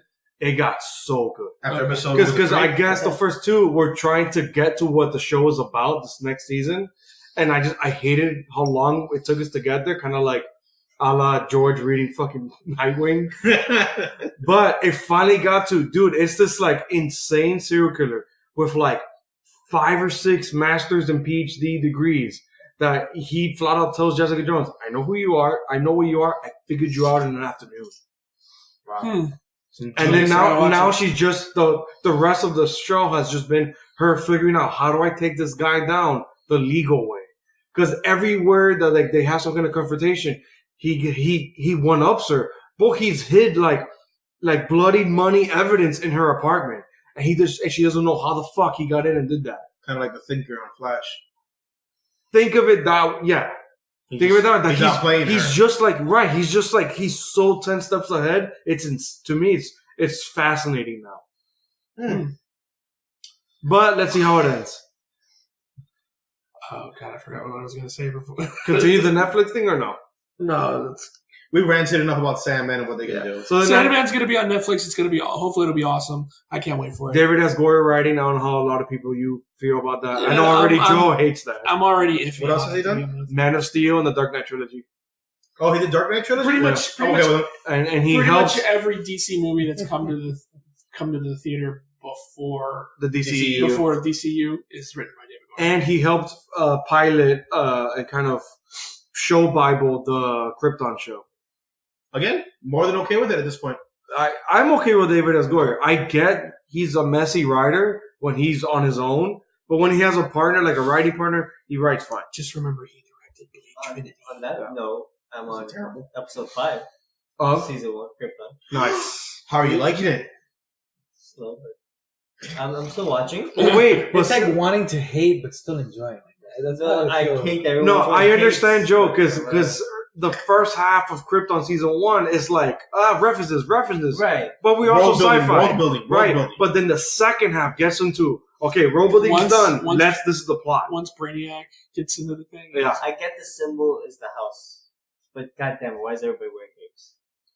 That's how House's Krypton's always blanket. been shown. That's the only reason. That's you not want a everyone. cape. No. They show it as No. like it's like a class. It's like a class thing that like if you have a cape or some kind of emblem The symbol or is some fine. like weird thing I'm is not- like your I royalty. understand. It's the Jor-El family was that- always shown with his like either one-sided cape. I'm going to give you the real reason because they wanted to evoke Superman, so that you go, obviously. oh wow, this is like Superman. So they just put everybody in capes. But like, So you think Jesus about Superman. Christ. That's just silly. But I'm telling you, that's the way production works. How you like I'm in the all for Zots? the symbol everywhere because everyone should wear the family symbol. I'm all for that. But See, that's the one thing that bugs me is like really, I always hated that symbol came from Krypton. Because I like the original story where it was created by his mother. His mother made the symbol. right. You know, That's but Silver Age, no? Right, she Because- made his cape out of the blanket. Yeah. Right. And then they changed it so that it was. I mean, I dig that's kind of a cool thing to do is make it the symbol of the house of hell. Right. And I was always a big fan of But like the guy before the granddaddy's wearing a cape. I'm like, come on, people. I just It's the I- house. It's the family. I was No, always It's the planet. It's what's in fashion. No one's flying. No one needs. Well, there's a fucking red cape. sun. No one can fly. Wait, you don't need a cape to fly? What kind of ideology is this, Joe? You need a cape to fly. Jesus. This It is how really is- kids break arms. It really is what Amir said. He's just hating just to hate at this point. Jesus Christ. He's trying to find something. I think it's a sport. That's Joe's best. he's still sport. watching it. That's all we can ask. for. Yeah. Yeah, He's still watching it. I'm That's still all we can trying. ask for. Okay, Because this is the guy that walks out of movies. So come on. Yeah. Hey, He can't 20 get- minutes to the Dark he Phoenix can- and run. Well, no, that was warranted. when you watch Professor X roll into zero, never mind. That's why. Jesus I walked out. Christ. Different rant. Do you want to talk about the Middle Earth thing? Yeah, I just thought it'd be interesting just because I think it was just today it was announced, right? Announced somewhat. Mentioned. J.A. Bayona is going to direct 2 episodes of Middle Earth, the Amazon Lord of the Rings series. Yeah, the prequel thing or Yeah. whatever that's gonna be. J.A. Bayona is a horror, not horror. I'm sorry. He's damn, what has he done? No, he's got The Impossible. Yeah, he did The Impossible, Jurassic World, the last the one, Fallen Kingdom. Fallen King, the last Oh one. man, that movie. Yeah. I wish we had a writing was- podcast when that movie came out. The writing was bad, but how was the direction? Direction was nice. Right, The Impossible is really awesome. He awesome also did direction. 2 episodes of Penny Dreadful, and Penny Dreadful is supposed to be pretty good. too. Nice. Yeah, I've seen that. That's Dreadful. interesting. That sounds familiar. Yeah, that was the show that was on Showtime. It was a huge. If you watch it and you were a big fan of League of Extraordinary Gentlemen, you saw how big of a rip-off it was of that.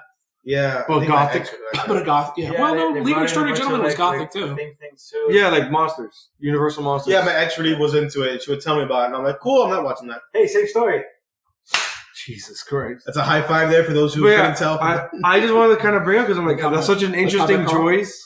I think it's such an see it. You didn't see it. Never mind. I think it's such an interesting choice because the person who comes and does the first any episodes of any series kind of sets the tone for the show. Right.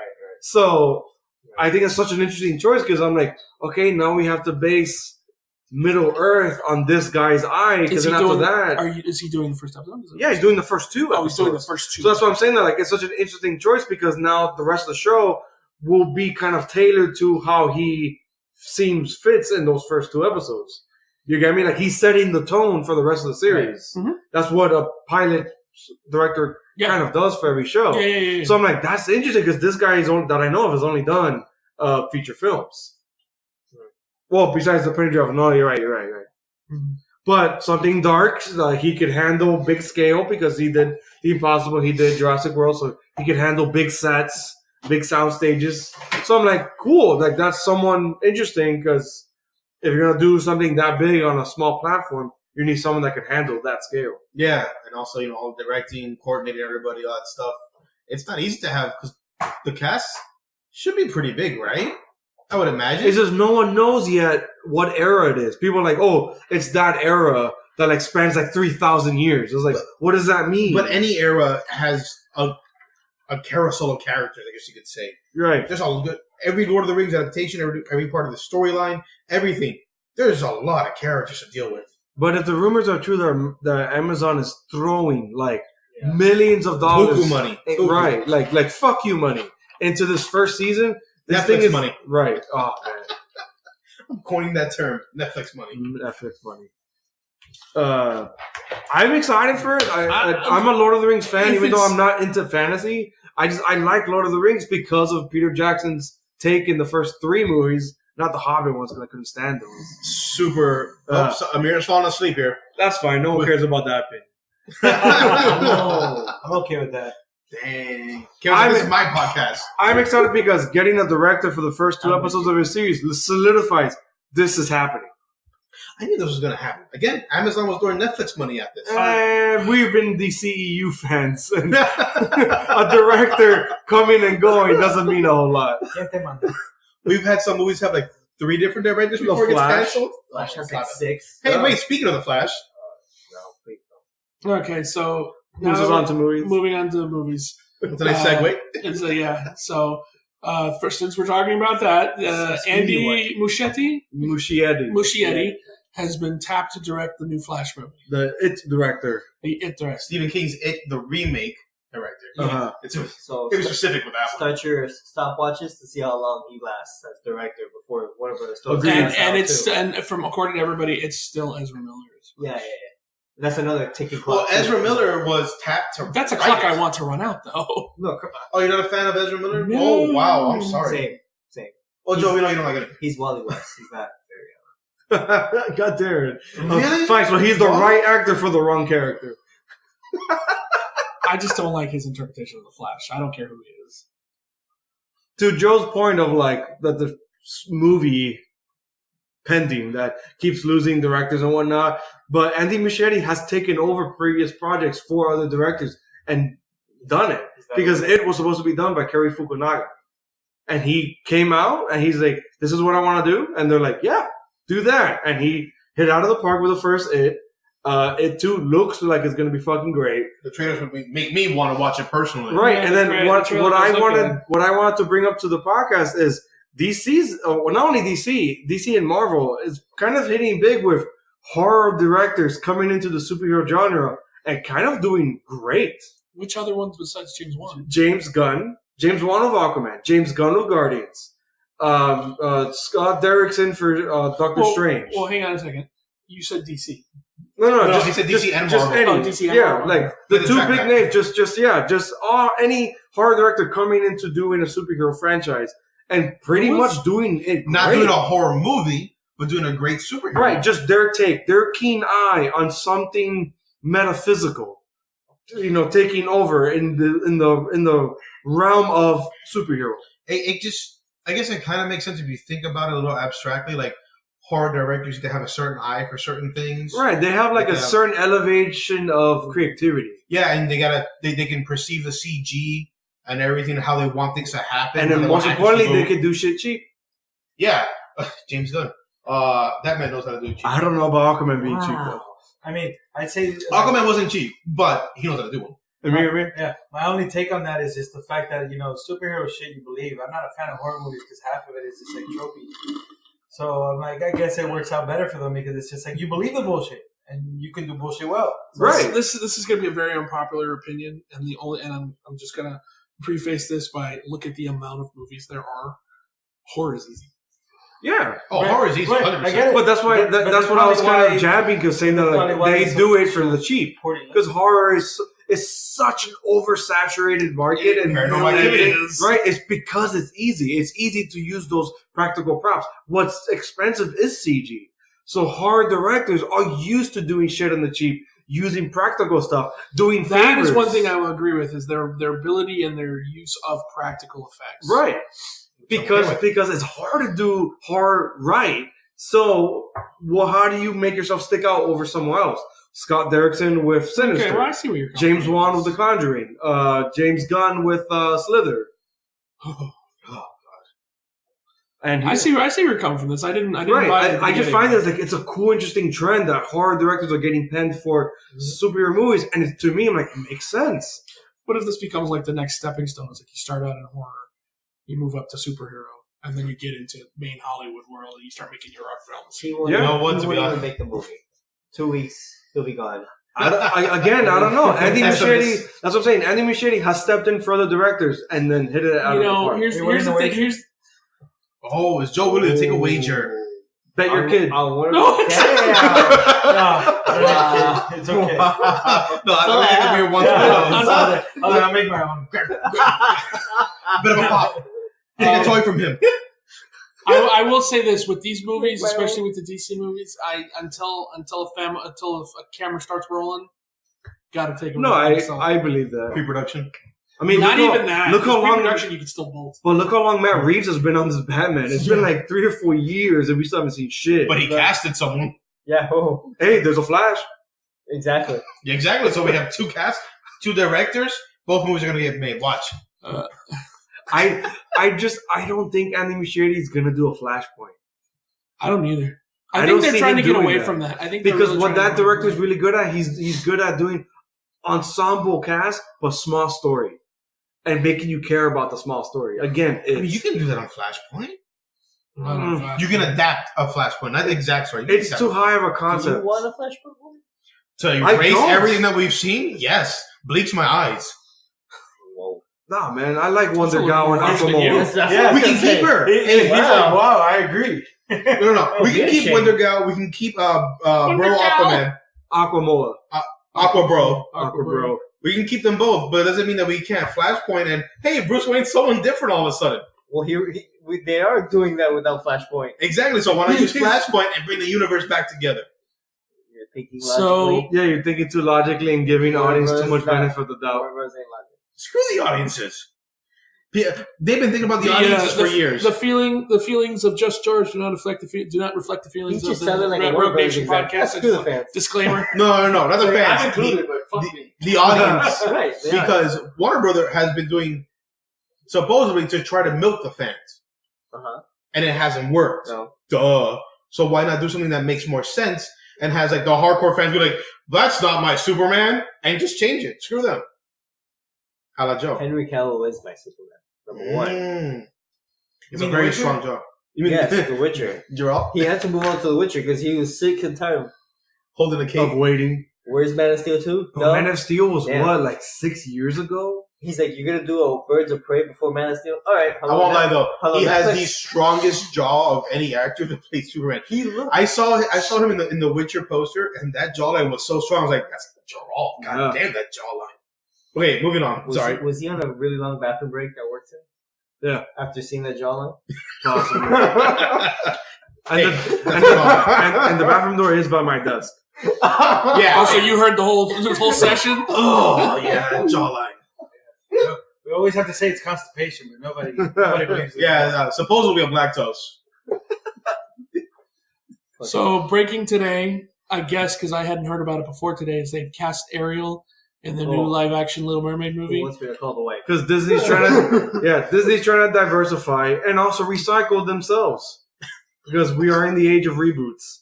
Well, We're always in the age of so Louder. you've got what's this chick's name? I forgot her name. Halle Bailey. I don't even know who this is, They're in talks with Ursula, too. but that I liked. Oh yeah, Melissa Yeah, McCarthy Melissa is McCarthy. Ursula. I'm the But they also got Aquafina to be Scuttle. And then the little kid from to be Flounder. the kid from Jacob Tremblay. Jacob Tremblay. But he's from The Room. Yeah. Yeah.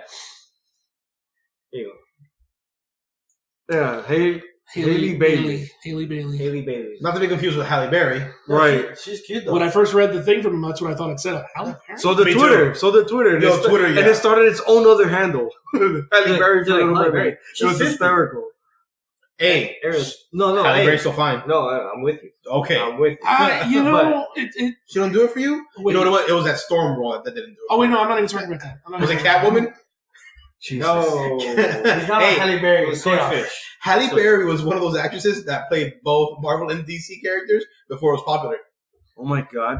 She did. I happen to know for a fact this is gonna piss off a lot of people. This casting of, her, only because I know a lot of big Little Mermaid fans, and one of the things they love about Little Mermaid, well, aside from your wife, is one of the things they love about Little Mermaid is her hair is red, Right. and they've actually dyed their hair red because of Little Mermaid. So Doesn't mean they can't have her, right? I mean, but is it gonna look? Hey, they did it for Starfire and Titans. And it looked like shit. Did it MJ No, look I thought it fine? looked fine. Zendaya with the Shit. red hair. Did it MJ look fine? She doesn't Yeah. have red hair. Well, She had in, red hair. I thought she did. When? Oh no, the original MJ, yeah. Which MJ? Wait, are you talking about Oh, no, Zendaya for? yeah, I thought she had like red. No. hair. Oh. She was brown, really messed up. no, Zendaya literally just recently dyed her hair red for like Oh, like maybe that's red why- carpet stuff. Maybe that's why I'm Oh throwing yeah, it that's off. what it is. Yeah, That's probably why it threw me off. yeah, but she didn't do it for the movie. Yeah, So unless they dye this chick's hair red, I don't know. Well, that's the whole thing. She has to have red hair to be different from her sisters. And, I don't wait too much. Okay, I'm gonna stop talking because I don't wait too much. No, come on, keep it That's going, fine. keep it going. Come on. How's the jawline? Emasculate me a little bit more. Henry Cavill for Triton. Is that what we're saying here? oh, Yo, yes, I am down with that. Henry No. Cavill for King Trent. The only thing I hope that they keep from the original is that the past. I like that one has a better. boner. I like that one better. that's not Jawline. I'm sorry, Amir. Go ahead. What did you say? No, I said the only thing I want them to keep from the original is that the pastor at the end has a boner. Okay. That's funny. You mean Amir has a boner? I'm okay with the that. jawline. No, Amir. No, wait, that's George. Don't get it confused. Joe has you on the mind. I'm not constipated. So So I have to come from the mindset of like, I really don't give a fuck. I don't either. But then Yeah. I'm not a fan of Little Mermaid. I've never cared about the movie. So like, people will having this uproar of like, oh, they're changing the movie. It's like, it doesn't matter. It's not yours. They're not It's changing. Disney's. It's Disney. They're doing their own thing because it's fucking theirs. Well, my only thing is, And it's fuck you money. You're gonna go see it anyway. Yeah, you've my already only thing seen the is- original. This is just them playing with the idea. Yeah, I Right. just want to see how they're gonna like 2019 this because like the original movie was like a girl who's just completely love struck over a dude. Right. This day and age, that's a fucking no. Well, look at Aladdin. Yeah, Aladdin did that. Aladdin Aladdin, did that. she Yeah. was woke. And, Yeah. and it was good, but I'm like, this movie is even worse in that kind of sense Right, because she meets a boy and leaves all her life, her life Aladdin had behind. its own And screws over story. people. You know what I mean? Aladdin had a story that had nothing to do with like really gender roles or anything. Mhm. This one's literally like love struck female. Fuck being a mermaid. I want the dick. Right. And now it's like, It was- what, like you know what I'm In saying? the title, Can we get that on fuck the being a poster? mermaid. I want that on the poster. Fuck being a mermaid. I want the dick. That's got to go on the poster. Right. Can we just make an Instagram post of all our rejected titles? It would be fun. No, Yeah. we need to have Amirisms. That's what it needs. to be. Amirism. I stand Oh. behind that. Yes, it's This certainly week's Amirism. Amirism, yes. Fuck being a mermaid, I want that But dick. you That's- get, but That's you, this episode's hashtag. yeah, but you get what I'm trying to say though. At least like No, no, you It make was it super sense. gender I'm roles. more curious about that because I'm like, how are they going to spin this movie to the point where like people are going to be like, fuck this movie and Little Mermaid and her bullshit. Like Well, they're going to have he should be Eric. wanting to be a mermaid. She might be Poseidon at the end. Nah, they're going to have. Well, they're going to have Prince Eric chase after her, and she's going to end up becoming king of the ocean, and Eric's become a mermaid. There you go. Done. Woke. Yeah, in the end, right? Like She's human wants gonna to be ask the for daddy for mermaid. legs because I need a job. Daddy, I need legs. Go get Now a she's going to job. ask Daddy to give Homeboy a fin. Okay. I hope. And I hope, Homeboy's gonna I come hope to the that ocean. coast is on the side of Miami and she starts tricking. Bro. The thoughts of Amir do not reflect the thought. The expressions of the other people on this podcast. Mermaid prostitution is illegal. Hey, yeah, technically, the new mermaids don't have any bacalao. reproductive. So we got some rumors this week. I love that we just moved off. Because there was just no way that was going to get better. Okay, We good. Start just introducing go. bacalao Just dick. keep going. Just keep going. We got some rumors this week. We got the rumor that Florence Pugh from Fighting with My Family is going to be Yelena Belova from for the Black Widow movie, which is the second Black Widow. Black Widow 2. I still just want to know when the fuck does this movie take place, and why is this the first of Phase 4? Because they had to do a Black Widow movie, I think we're gonna find out. and she's dead. Are you really doubting? I mean, No, I'm not doubting. okay. I want. It's killing me that I don't know why yet. How about this? come you haven't It called takes Kevin place. It takes place in those He's that busy. He's 5-year never seen my gap, calls. but it's a flashback to the past. Take care of both timelines. There you go. Done. How so? I don't get it. If she's dead, how are you flashing back? No. Oh, she's It flashing takes back. place in the 5 years. It takes place in the 5-year gap. Freeze frame as she's falling. Oh god. I bet you wonder how I got here. Oh, dude. No. As she's falling, is her life flashing before her eyes before she dies? No, but you haven't seen that meme yet, where crap. it's like, I bet you wonder how I got here. Yeah, just like the Thor Ragnarok thing. Oh my god. Exactly. Guaranteed sad ending. Oh, Kevin, tell him about this idea. Fuck, this is probably why he won't answer my call. As she falls, Captain America comes, returns the Soul Stone, and brings her back to life. Boom, done. No more sad ending. I like this casting. Before we move on to other things, to Justin's point, Florence Pugh is Florence. great. Florence. Yeah, Florence. Yes. God damn it. Like the machine. Sure. Florence and the Machine? I got it. Okay. For the listeners out there, that's a band. Maybe. Whoa. Sort of. Whatever. She's cool. I liked her in Fighting with My Family. I liked her in some like Netflix horror movie I saw her in because she was great. And she looks like she's going to be fantastic in Midsummer, another horror movie coming out this summer. So, her being what, the second Black Widow you Yes. said? Cool, I guess. Can you hear my eyes rolling? I don't know much more about that character. Even widower. Even Well, I was going to say the other word, but never mind. the next rumor I wanted to bring up, I thought it would be interesting conversation was there has been talk, mostly from Tom Holland, so it's barely a rumor, that he wants to do a Spider-Verse movie. And he wants to bring in Tobey Maguire, and he wants to bring in Andrew Garfield to kind of beat. I don't think they'll do it. Jeez. I don't either. Like I said, it's just talk. What made me want to talk about it though is I had found this poster, and it kind of intrigued me. Yeah. The one with him, yeah, The Boss Logic did. Yeah, beautiful poster. but I thought it would be an interesting way to bring Venom into his world. Okay. It The would be- clashing of universes, and that's how you bring everyone Only if together. Nicolas Cage shows up. Why? I want to As know her. Spider-Man Noir. Spider-Man Noir. Oh, Come crap. on. Like in live action? Yeah, I would love that shit. Ooh. Throw Ruby's kid. Or on even worse, he's still black and white in like 2D. Yes. No. Leave him 3D, but black and white. Oh, that'd be cool. like some blast from No, the past. one you'd have to do in 2D is Spider-Ham. Spider-Man's a cartoon. Yes. Or It would just be Penny Parker. it would just be Spider-Ham from the Spider-Verse cartoon movie. They just animate him into this. What And about- then A la Roger for Rabbit. Penny Parker, you can just go for like a really high-end. Nah, they'll give me Penny. We don't need Penny. What? Instead of that, if you want to go gimmicky, give me Spider-Punk. Yeah, that would be a little better. But we need more. The thing is, you have to offset male to females so that we have another female character. Fine, Silk. Fuck it. Give me Silk, there you go. Still She's could be cool. better. Yeah, still Yeah. could be cool. It's just Look, I came across this poster. I like the idea of Venom being brought into the Spider-Verse they want to do that. with using like a Spider-Verse movie.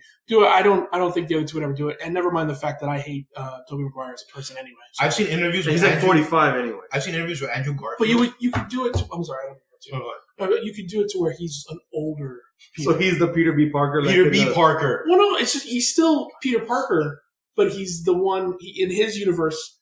He's further. He was created before, Yeah, so he's just aged. because into Tobey Maguire wants to Right, still have and- newspapers. And I want them to do the story differently. I don't want a live action version of it. Right, of the same thing. I mean, something cool would be like the older one is already retired. Well, I mean, you could even do it like a la the Thor.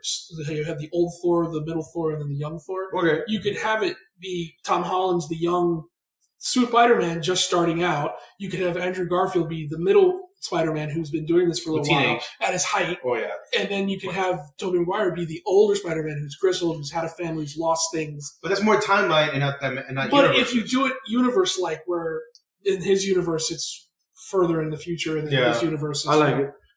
it could work. It could be. It could, It'd be an potentially. interesting way to explain those things away. So long as there's a quip about how Garfield was trapped. You know what? I kind of liked The Amazing Spider-Man at some points. Joe, don't give me that face. I already see you. I dug the first Amazing, but the second one is First one was good. Yeah, second one we just went left field. But Andrew Garfield has been on the record on interviews saying he did not feel like his dream was always to play Spider-Man, and he just felt like a guy doing what other people told him to do. Right. And you see that in the second movie, like he loses all love for the role. Right. He's done with superhero movies, and so is Tobey Maguire, so they're never going to do this. But we can get lookalikes. But, you know, to Justin's point of this is an interesting discussion, that means Tom Holland is more involved than we know and think, and the rumors are you know, bubbling on Twitter and online and stuff like that he signed like a 9-picture deal. Yes. Mm-hmm. Yeah, the three He's high school, young. 3 college, 3 adult. That's crazy to me. Yeah, I read that. But what does that mean? Does that count the MCU appearances? Because then, if it's true, then he's already halfway fucking done. Right. No, then he If you count Civil War, Infinity War, Endgame, Homecoming, and Far From Home, he's already 5 movies in. That's crazy if you count the MCU appearances. It depends if it's a re-sign, because maybe he signed on for only like 4 movies, and he reached the end of that, and he re-signed. Well, for maybe 9. he signed originally for 5 because he just did 5. Oh yeah, just okay. So let's say he did 5, his original contract. So what, you're saying which makes 9 sense. more? Maybe he re-signs for 9 more. 9 more is a lot. But Tom Holland's been on the record saying that he has, you know, his 5-year plan, his 10-year for his acting career, his 10-year plan, and his like 15-year plan. And towards the end of that, he's not talking about being Spider-Man. He's talking about getting, you know, moving on to this type. Well, of course, because actors don't want to be typecast and they don't want to play the same shit forever. That's what happened with Thor, with Chris Hemsworth. Well, yeah, but now he just supposedly re-signed on because Yeah, now he's he like, did. okay, none of my other movies make any money. I'm going to keep doing this. Then also the character has been Man in changed. Black? Was that jab by Man in Black? I was down for everything he's fucking done. Yeah, the poor That guy. is true. He That's really true, can't. Yeah. In But- the heart of the sea, even though Rush was great, it didn't make money. But his Tom character's Holland changed. Thor is of the same Thor you saw in Thor 1. He needs to. Well, the thing about Tom. I'm sorry. I'm still on the Chris Hemsworth thing. The thing he needs to realize is he works better as a secondary player character. Right. Right. Yeah, he can't carry Don't tell his own him movie. that. He's good in ensemble. He's good, but like even in which I didn't see, but I heard with his part in it was really funny when they did the Vacation movie with Ed Helms. He was in the Vacation. He was. My God, I forgot about that. He in the with Ed Helms He is the was. older Rusty. You ever see Vacation? No. National Lampoon's Vacation, the original National Lampoon's Vacation Oh, wait. with Chevy yeah. Chase and then Beverly. He was D'Angelo. in that? No, he wasn't in that. He was the- But the characters you had, the original National Lampoon's Vacation characters, Clark Griswold, and then his kids, Rusty and Audrey. In the Vacation movie with Ed Helms is the older Rusty, and He takes his family on a he on vacation. vacation. What's his name's wife? 40-Year-Old Virgin. The guy who directed 40-Year-Old Virgin. I can't remember. Directed? Yeah, Oh, you're thinking Leslie Mann. Leslie Mann. Leslie Mann. Is She's Judd Audrey. Apatow's wife. Judd Apatow. She's Audrey in the movie, and she's married to Chris Hemsworth. And Chris Hemsworth's whole role in the movie is just to be comic relief. And he was supposedly really funny in that. Just he was like also- Ghostbusters. I would say the female Ghostbusters. He was also Everyone says he was super funny in he that. was the funniest thing in He the was female Leslie. But he wasn't the leading man. But that's what I'm saying. He works better as comic relief side, as a secondary. That's going to be a little bit of a hit to an ego to someone like Chris Hemsworth. It's like, yeah, when I lead, it don't do well. Unless it's a Thor movie. Right. Even that's- then, which is why he probably signed on for more. Which we don't talk about Thor 2. Or 3. No, that's your guilty pleasure. I hated that I liked it, Kevin to the War. Those are your exact words. Is that my new username? That's really long. I'll be surprised if it's I taken. hate it, but I liked it, Kevin to the yes, 100%. He can't even back that up. The fact that nobody talks about 3. It's considered the best Marvel movie. Yeah. Whoa. People Let's not go love- there. People love Ragnarok. That's fine, but not the best Marvel movie. They've actually pulled, That's absurd. They've pulled Before people Infinity War. before Infinity War. Yeah, before Infinity War. When it they was top pulled, rated. when they were pulled, they left. Yes, it was. It Yes, was. it It was. was. No, that's a meme. Not to you, no. But what I'm saying is, when they polled people about what the best Marvel That's Universe movie really- was, Thor Ragnarok was right at the What top. public opinion do you agree with that? He likes Marvel and Pixar and Disney. I'm an agent And he takes the Disney paycheck. all the time. That's They what. pay good, bro. Right, they figure that's why you're able to afford a baby and you can bet his life. constantly. Which is We why have to stop you. Which, by the way, I'm still down for the wager. Ugh. I'll take all your Ninja Turtle memorabilia. No. Oh, versus his Ninja Turtle memorabilia. No, and something else because I don't have enough. His PC. Sure. What are we wagering in? Oh, if Flash gets made? Gets made, or if the With director that stays director. on Oh, the it movie. stays on. Which one you want? I'm not waiting. You have his PC is worth more than your stuff. I'm not taking the man's PC. We all need that. Find them, bet the He He kid. has a second one. I need the kid. No, I don't want the You kid. think the wife bitched before about fucking Ariel? Wait till you see this one. Yeah, Just the wager alone will get him kicked out of the house. yeah. That's true. This is true. So we got a couple of trailers out this week. We got the Charlie's Angels trailer, which I'm going to go on for record right now up front and saying I give a shit about this movie. I don't want to see anything about this movie. Same. I do not care. Same. I literally do not care. I agree. Jasmine's hot. She's in the movie. Yeah. I agree with Joe. But you have to offset it with Kristen What's-Her-Nuts. No, whatever. Kristen Stewart. She's a Yeah. pink power. So it's okay. So this is a reboot, clearly Of a reboot. of two original. That's true. A reboot of a reboot of a reboot. Yeah, we're Because I remember there was original TV show. Right, and then they Which did a there movie and was then another. two one. movies based off of which were horrible. Right. And now they're going to reboot those movies into this piece of shit. So Kristen Stewart is a badass, ass kicking. Charlie She's the Angel. ground agent. Add in apathetic. Yeah, and Ah. she was the most unsettling part because I'm like, I don't believe anything of that character. She looks so much better with all the wigs on than with her short hair. No, Yeah. the problem Pretty like frustrating. the only scenes were good like that was like that one moment where she was like luring the guy. I'm like, oh shit, she has an emotion, and then it goes back to no. Yeah. But it's funny how like everyone else looks great. Like the newer black girl that I don't even know who that actress is. She plays great. I was like, I've seen her cool. in something before.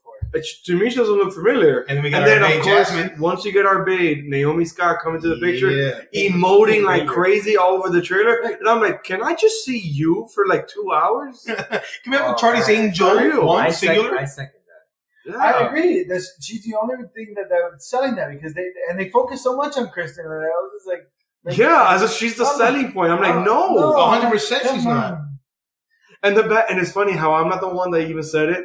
My fiance Valerie said, she's like, the last time we saw an Elizabeth Banks directed movie, it wasn't bad, and it's of a franchise that she loves because Elizabeth Banks directed the sequels to Pitch Perfect, specifically the third one, which for some reason added random action elements, and it was fucking weird and random, and Val hated it. So then seeing this Charlie's Angels trailer, she just tells me, she's like, it looks like the bad action elements of Pitch Perfect 3 rolled into one bad Action movie. Yeah. So they're all going to break out and start singing in the middle of this movie. Oh, God. That'd be hilarious. If there's like one portion where they're just singing to like Would some it- random song, Would it really And be then, hilarious? some with that? Spice Girls song. Oh my god! and then I'm not understanding. So is Elizabeth Banks in the movie, is she the Bosley or the Charlie, or is Patrick Stewart the Charlie? No, Patrick Whoa, Stewart is Bosley. whoa. Patrick Stewart's in this piece of shit? Yeah. Yeah, supposedly he's the I Charlie. told you, I've seen I No, is don't want to Patrick know. Stewart Charlie or Bosley? I think Patrick Stewart is Charlie No, he's because he's the Bosley. speaker box. No, he's No, the speaker box No. is Bosley. Because the whole thing No. is Charlie. No, isn't it? Bosley's the one that hands him the Bosley's cigarette. the, Bosley's the So the chick It is has to be Bosley because the whole thing is no one ever sees Charlie. So if out of nowhere we fucking see a Charlie, then why? because reboot. Well, it's just Patrick Stewart's voice is like iconic, but you see him in the trailer. No, so- and you see him all bubbly and things too. I'm like, this is weird. I felt No, bad about it's Patrick Stewart from Family Guy. No, from American Dad. Well, there's also the Magnum PI element to it as well. Because give me a second. The whole thing with Magnum PI is that he works for Robin Masters, and the one guy that keeps an eye out on him is Higgins. And then they keep hinting throughout the show that Higgins is Robin Masters. Okay, and then supposedly at the end of the show, they basically tell you that, yes, Higgins was Robin Masters. Okay, so that's kind of the element with Bosley. Bosley gives them all the stuff, but they could be going with the idea that Bosley is Charlie. Well, I guess the trailer doesn't show that because Elizabeth Banks is the Bosley character and Patrick Stewart is Charlie. Here's the thing, though. On the cast listing, Bosley is listed as Patrick Stewart and Jaimin Hansu. What the fuck? That's just fucking confusing. I don't even see... one's the character, wait, one's the voice. wait. And Elizabeth Banks is also Bosley. So you got 3 Bosleys in this movie. That's confusing. 2019. Bro. There's multiple Charlie's Angels teams. Retarded. a multiverse of Charlie's A Angels. multiverse of Charlie. Actually, you might not be wrong because there's another woman in this movie, Samantha Hunter Ogan. She's a Charlie's Angel recruit. Yeah, I did see that in the trailer that they did grab a fourth girl, but she was supposed to be like, I made it seem like she was a witness or something or an asset, not a recruit. So but I guess I mean, it's like maybe Charlie's Angels Avengers. Charlie's Angels Avengers Assemble. Okay, I'm gonna pull the plug on this. We've talked about this way Longer too than long. we should have. Like, you guys don't give a fuck about the trailer. Joe, yeah, Joe summed it up best. He goes, "This was like a turd, but we're there for Jasmine." Yeah, way The Hashtag next trailer clickbait. we got out is a new Rian Johnson movie, Knives Out, which we just watched the trailer for. I watched it again, but you just watched the trailer for it right now. Looks like a pretty decent flick. I'm interested. I want to see it. A detective or a whodunit there. was set in a house about a He family. Killed the father. Kill the right? father, Yeah. which is Christopher Plummer. Huge I cast. thought it was Max von Sydow. No, that was Christopher Plummer. Okay. So you have a huge cast. You got Chris Evans. You got Daniel Craig. You got Arnold Jamie Lee de Curtis. Armas. You got Jamie Lee Curtis. You got okay, something just exploded outside. Bombs out instead of knives out. There you go. If you haven't watched the trailer, watch the trailer. It looks pretty good. It's kind of hard to explain because there's a lot going on, but Yeah. It's Clue. It's yeah, Ryan but if Johnson. it's- but Ryan if- Johnson does Clue. But serious, Clue the board game. because True, yeah, it does serious. have a little comedic element to it. Right. But if you watch the original Clue movie, that movie was just pure comedy. Yeah. So Chris I just- Evans is in it. I love Chris Evans just being foul mouthed. I think he did it on purpose, just to be like, I'm not that Boy Scout. Yeah, yeah. Don't typecast me vanilla. for the love of God. and What is it that he says? He's like, "You could eat shit. You can eat shit. You could eat shit. You could definitely eat shit." I love it. Like, I'm like, this is cool. I like seeing him in that. Yeah, You can tell he's like having fun with it, which is dope. And Daniel Craig just out of his element, but like this Looks like like he's corny owning it. character is Owning it. cool, man. Yeah, well, I mean, it's similar. Well, not similar, but looks like he's playing an American in this, like he did in the one where he was where he broke out of jail to rob a Oh, the Cowboys and Aliens. no. Oh, Lord. Whoa! Wow. I know what you're thinking of Lucky, the Steven Soderbergh film. yeah, Lucky something, Lucky Logan, or Logan Lucky. Logan Lucky. Logan Yeah, Lucky. with Adam Driver. Yeah.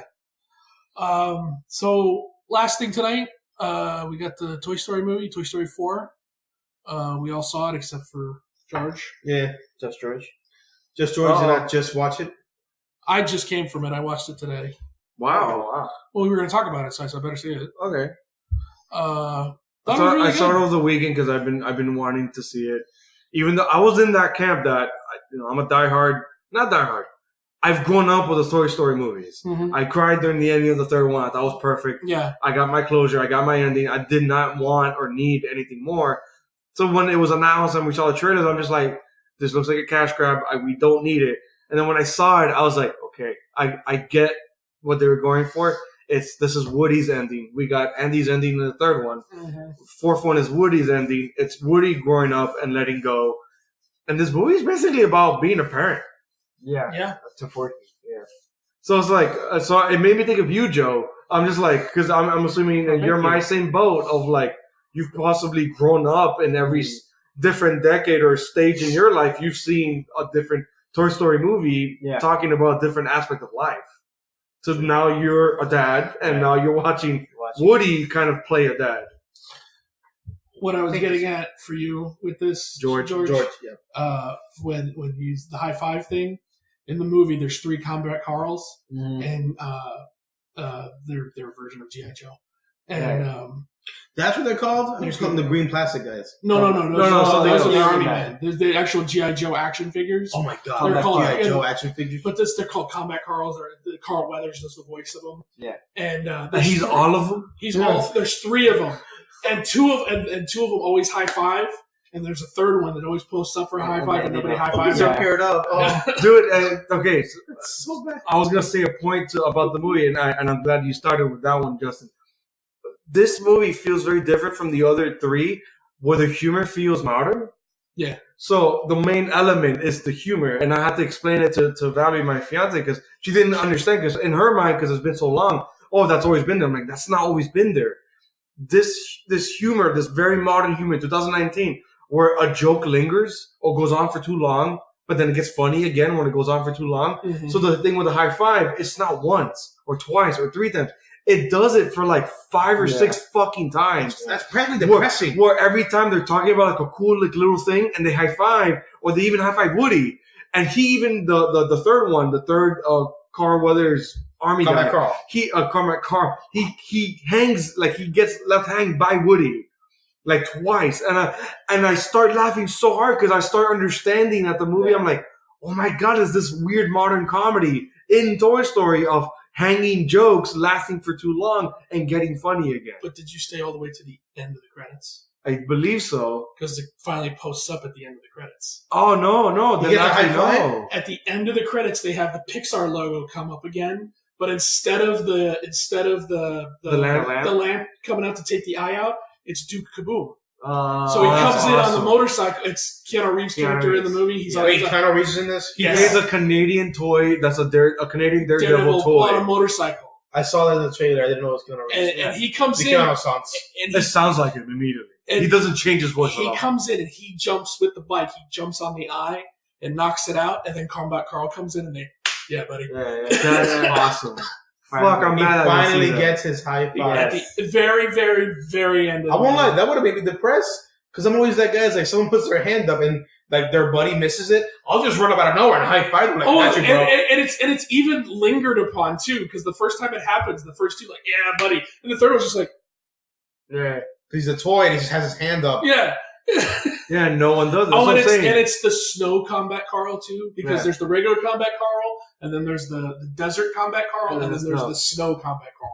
So he sticks out. So you think the people notice He's camouflaged. Well, the camouflage pants are different, yeah, on each figure. Oh wait, are they all shirtless?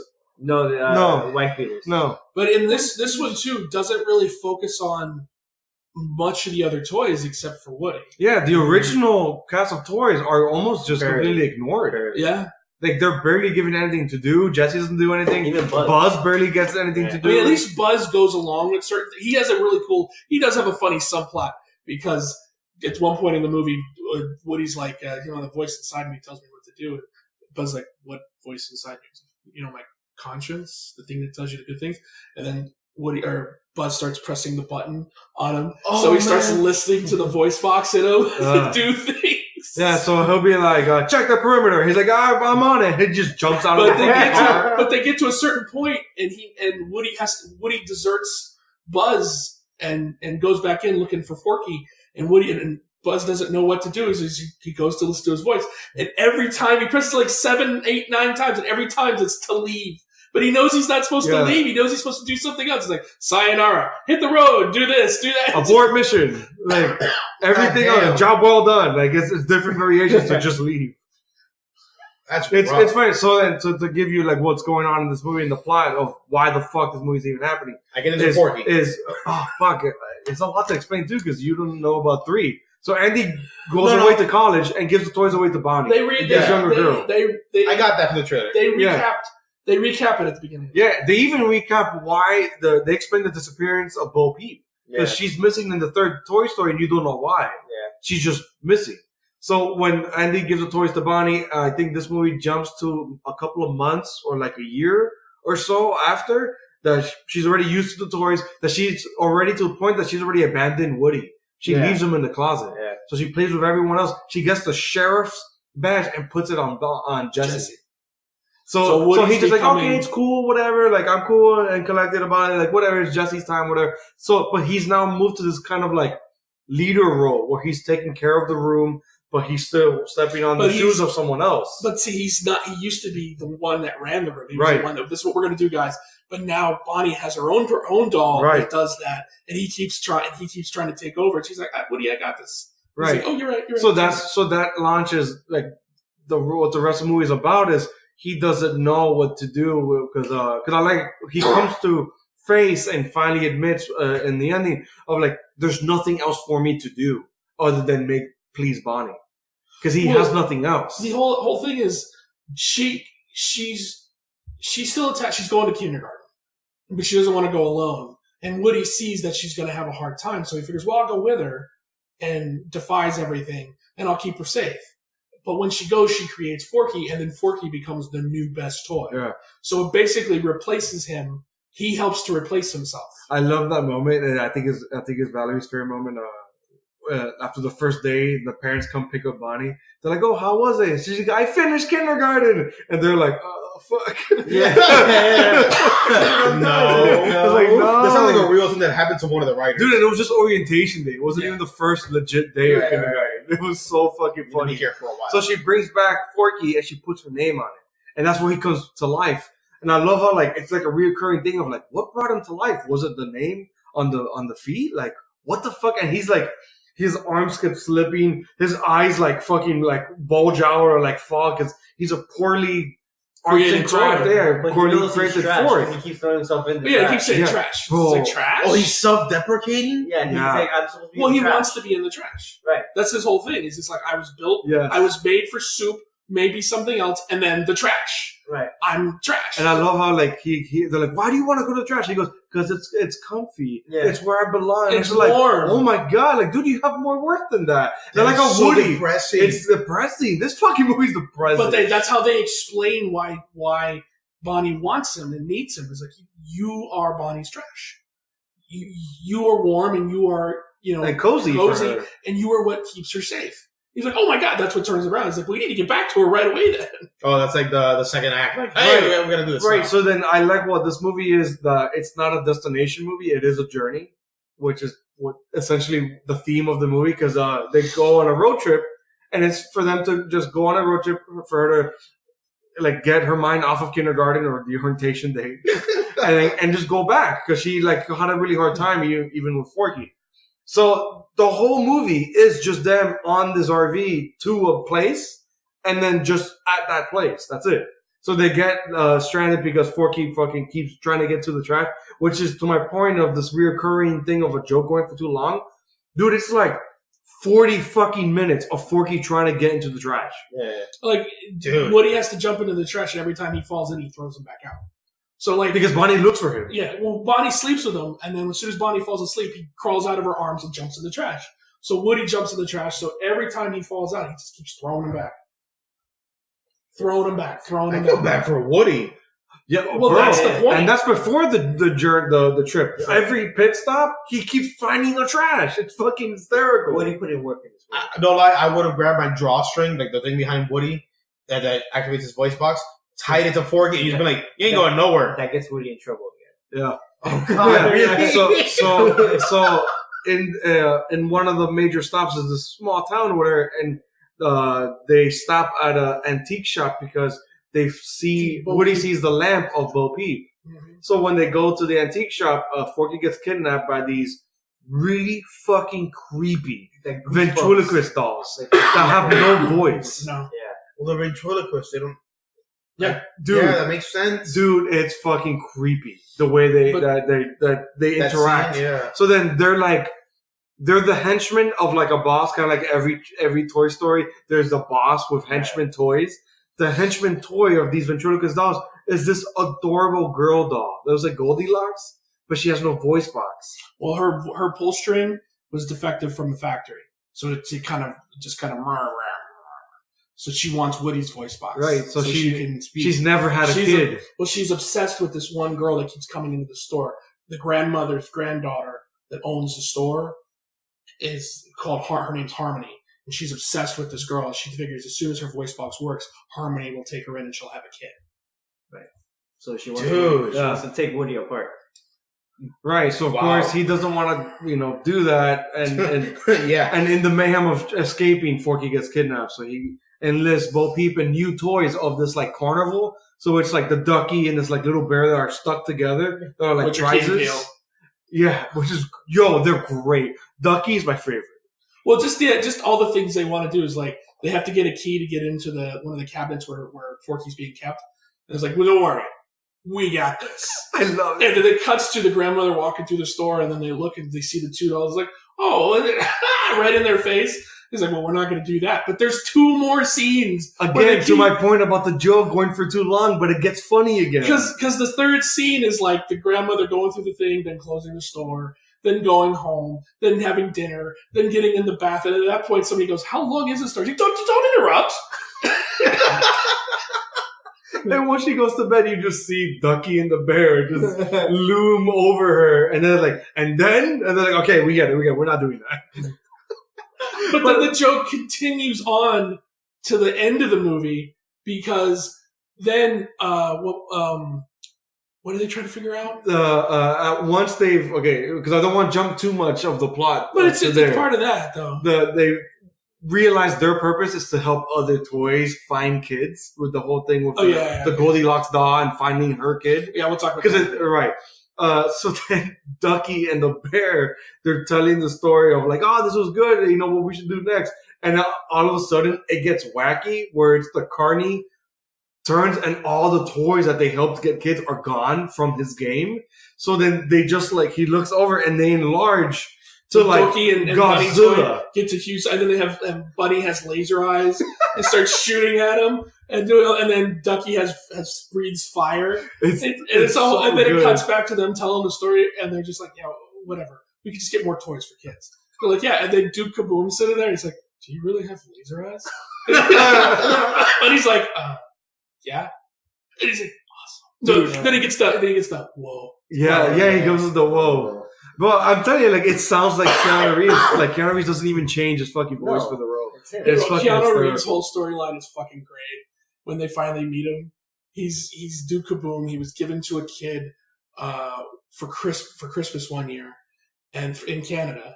And when the kid first used the toy, he's got the commercial on in the background, and the commercial shows the toy racing because it's one of those things you push the thing down, it launches the toy. Yeah, it's like a little ramp to another ramp. So he's supposed to jump and then go through a hoop because that's what happens in the commercial. Well, he does it and it doesn't even jump; it just kind of goes over the ramp and falls down. And the kid immediately's like, "Well, screw this," and walks away. And that's informed his whole perspective. He's like, "It's just a commercial. It's not supposed to be real." So every time someone mentions kid, he like falls to the ground, cries, he freaks out. And the kid's name is like Lumiere. No, it was like a Rashad or something like that. I thought it was something or Rashawn like or something Canadian, something French. The storyline is great. All these new toys have such funny, interesting storylines, and I thought it fit really, really well. Yeah. But what ties it together is Forky and Woody's relationship. Because the whole story with the Gabby doll is that Woody trades his voice box for Forky. Yeah, because she tells us like, I've never had a kid. She does give a very sympathetic story, right? And it's cool how like since she kidnapped Forky and Forky learned a lot of Woody because he basically recaps Toy Story 1 through 3 to Forky, which is really funny. He's newly born, so he's just talking like a little kid, just uncensored. He tells Gabby everything about being a toy, even though he doesn't know it. Up until this point, you've been thinking that Gabby's the villain, right? Like she's like lots. Well, you didn't see 3. Lots of her. It's a pink bear from Toy Story. But you think she's the villain, but you get a really sympathetic story for her. Like she always wanted a kid, she never had one. She's early stories, but because she was defective from the beginning, nobody ever wanted her. So she just wants the voice box so she could get a kid. So he's like, fine, just leave me Forky. So they switch. She gets the voice box and she can speak and they can pull string and it does. Harmony sees her. She puts herself in the position. Harmony sees her, picks her up, and you get that moment of, I just found this doll. And he's like, well, you can keep it if you want. And she's like, nah. And she just throws it away. And it's like, dude, that moment left like all the air was sucked from the theater. Yeah. It was like, wow. So there, you got the whole thing, and the way it's funny. I'm about to say camera, but there is no camera because of CG. But the way it just lingers on the box with Gabby just being thrown in there is ridiculous, man. And then you have Woody being Woody, where he can't just leave somebody behind like that. Goes, look, you could come with us. Bonnie will take you. And she doesn't want to go. How's Woody still talking? He has no voice. Well, no, he can still talk. He just doesn't have the pull string. So he doesn't get to reach for the sky or anything like that. He doesn't do that anymore. Oh, okay. But he can still speak. She can speak. She just can't. She can't interact with kids. Ah. So the whole thing, like before we breeze it over, is because he's about to learn this lesson in this, like, we've been telling this story almost chronologically, that the Bo Peep has learned to be a lost toy because it's more fun. She has more freedom. She get to see more of the world. And she doesn't get the hurt of losing a kid either. Right, because she has no kids. So all she does is she has, like, all these toys, like the army men, on this playground that they have kids for a little bit of time and then they leave. And then they just get another new kid when they come by. So all these lost toys have figured out a life or a routine for themselves. That's the thing with the Combat Carl is he just wants to be played with. So when the kids show up, they show up. They're like, oh my God, we're going to get played with today. And then when they show up later, they're like, look, we just heard about this party on the other side of town. There's piñata, so there should be a ton of kids. We should go. We should have a lot of fun. That's the whole thing. It's just cool because it's all about these toys finding a new way to live their lives. And that's ultimately Woody's not only decision, but like the lesson he learns, because all he's cared about, especially in this entire movie, is Bonnie. I need to please Bonnie. I even have to do all this crazy shit, going after a fucking fork, jumping into the trash, just so I could please Bonnie. But he's never thought, and then there's like this underlining like love thing between him and Bo Peep, where it's like, if you just stay here with me, we could still be happy. We could see more of the world. There's plenty of other kids. And he learns the lesson with Gabby, because Harmony rejects Gabby, and then a random kid in the carnival is lost. Yeah. And they hook up Gabby into the scenario with this lost kid crying, and then they just pull the string. She's like, "Oh, hey, I love you. What's your name?" Or whatever. She's like, "Are you lost too? I'm going to help you." It was a way for her to cope with herself being lost. Mm-hmm. She's like, "I'll help you find what you're looking for," and then she gets a kid that way. Right. So he basically in front of him learns. Like, there's plenty of other kids and other ways to bring happiness. So that's why him, Ducky, and Bunny and Bo Peep start doing the giving all these toys in the carnivals a child. Well, one of the things we haven't said is at the end when they're trying to get Woody to come back, get in the RV so they can leave all the toys. Woody goes to leave, and then Buzz sits there and tells him, "Look, she'll be okay." And you think she's talking about Bo Peep because Bo Peep's staying behind. But she realizes, no, Bonnie will be okay. Yeah. Woody leaves. Woody doesn't stay with the other toys. He goes and leaves and stays with Dude, Pete. it's heartwarming as hell. So, like their whole franchise is gone now because Woody has left the toys. And then they're not. We need Woody to fix this. So the thing to really hammer it home is he takes off the sheriff's badge and gives it to Jesse. Yeah. And they hug it out, and it bros so fucking sad. The toys show up. So once they leave and they say their goodbyes or whatever, and they're leaving, and Woody and Bo Peep are happy in the carnival and about to leave with the carnival or whatever. So in the RV, all the original toys or whatever, Slinky, Rex, the potato head or whatever. Rex is like, does this make Woody a lost toy? And then, fucking Buzz is like, he's not lost. He's far from it. He's now gone to infinity and beyond. Well, he says to infinity, and then Woody says and beyond. To get the juxtaposition. Bro, I'm not lying. It's a great. That's the moment it broke my fucking heart and I cried. Damn, I kind of need to see these movies. You need to see 3. I said these, both of them. Yeah, but I thought it was amazing, man. And I thought Keanu Reeves as Duke Kaboom was so cool. He was so funny. A funny story thing I saw. I think it's a Collider video interview with. I think it's the writers that wrote Toy Story 4. They're not like nobody writers. Like, they've been in Pixar since Toy Story 1. Mm-hmm. So I think they said John Lasseter or Pete Docter, I think it was one of the original directors, broke this story, this direction for Toy Story 4. So they're like, okay, we want to add an action toy, but something vintage. So they came up with the concept of Duke Kaboom. And then they had a random lunch, not even a meeting for the park. Just a lunch with Keanu Reeves at Pixar. And everyone's walking by like, is that Keanu Reeves here? Like in the lunch or whatever? And then in this lunch, Keanu Reeves started asking, so what's my backstory? Where's he from? What's he like? And the mind you, these are the writers, and they're like, we don't know. Like, he's just an action toy named Duke Kaboom from Canada. Like, we don't know what's he like. Like, what do you think he's like? And then Keanu Reeves is the one that pitched. He's like, I think he does random action poses. And according to the writers, he got up on these Pixar lunch tables, and started doing the fucking poses that the character does in the movie. And he does and he's talking. Duke Boom is talking, and he's doing these action poses on the bike. And it's fucking hysterical. And then now, like, knowing this story that Keanu Reeves did these fucking moves on a random lunch in Pixar lot. Like, while people are walking by. Dude, and walking by and on a table. Like, I find that utterly hysterical. Keanu Reeves is the man, and that's why he shaved his face for the new Bill and Ted movie. Well, there's an interesting little subplot with one of the dolls voiced by Jeff Garlin, and he keeps bringing up the idea. He's like, "Well, I got this idea where we can do this, and we can send the dad to jail, Bonnie's dad." Dude, it's a unicorn stuffed animal, Like, and every plan of the original cast of toys, like to get the RV close to Woody for an escape, or that's their subplot.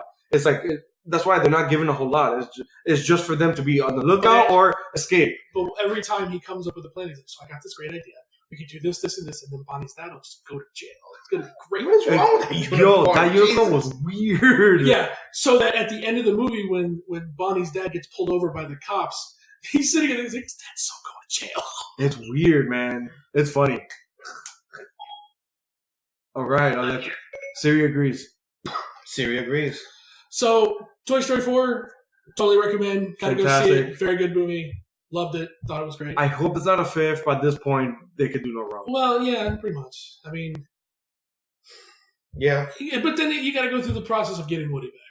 So, No, fuck that. They just make it about Buzz and Jesse. it's not Toy Story without Woody. I agree. No, they can do a whole. We need Woody for this situation. That's what I'm saying. You have to go through the thing of getting Woody back. Yeah.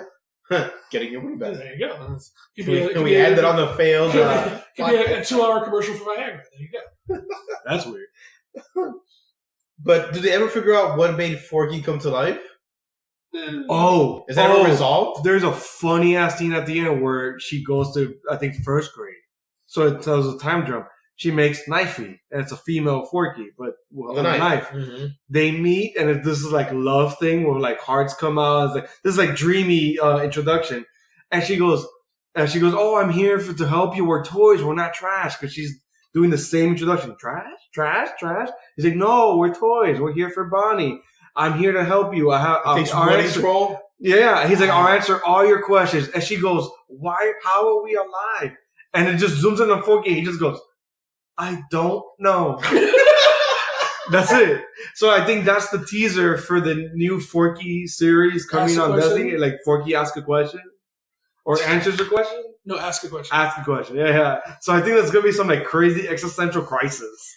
This is too deep for kids, man. It is. That's It right. really is. No, legit. After the ending of Toy Story 4, I look up and I'm like, who is this for? Children are not going to understand this humor, and adults are not going to see this because they're going to think it's for kids. So No, who is this for? But no, it's like Us. it's like Yes, for us. it's like the old Looney Tunes where there's stuff for the kids to enjoy, but there's a deeper thing for the adults to enjoy as well. Exactly what it is. That's what makes these movies so good is the fact that there's layers. There's all these layers. There's something on the surface for the kids to enjoy, but you have to have something in there so that the parents that are taking the kids aren't bored out of I their agree. fucking minds. That's I don't a know, good man. Disney story. I remember in my theater, and I've heard on other podcasts that happened to other theaters, but those fucking ventriloquist dolls got us scared in the theater. Well, yeah, every time they popped up out of nowhere, No, they popped out of nowhere. Right, they did this like gargle noise because they can't they can't audibly vocalize anything. and they lead Boy, with it's their heads fucking too. weird. Yeah. So, Why? Because they're top heavy. Because Oh. their bodies are all Yeah, so fabric. right, Yeah. so they're running and their arms are like But flaring. they're top, so they lead with their head. So every time they're walking somewhere, it's kind of like this. And I like And- when Forky's kidnapped and then they're doing the rescue mission. They're like gargoyles at the top of this fucking like cabinet, Yeah, they're and only their heads like go all around like 360. Like an owl? Yeah, and it's fucking creepy. Okay, I think that's a good place to stop. Hey, Joe's still here. Thanks for listening.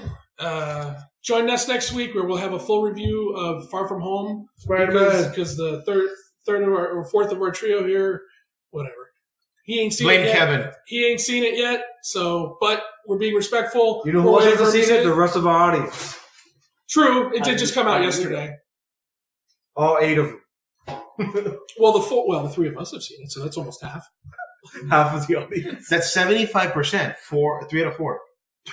Follow us on Instagram. We're Rogue Nation Pod. Follow us on Facebook. We're Rogue Nation Pod. You subscribe to us on YouTube. We're Rogue Nation Pod. Are we? Hey, wait, what's our YouTube? We're just Rogue Nation on YouTube, I believe. We lost the pod? No, I think I don't know. Find us on fucking YouTube. Search. It's the same icon for everything. Yeah. Thumbnail. But Thumbnail. join us next week. We should have a good show next week. Give us a like on social media. Tell us what we're doing. Let us know. And we'll see you next week. Later. Rogue out. Gotta be quicker.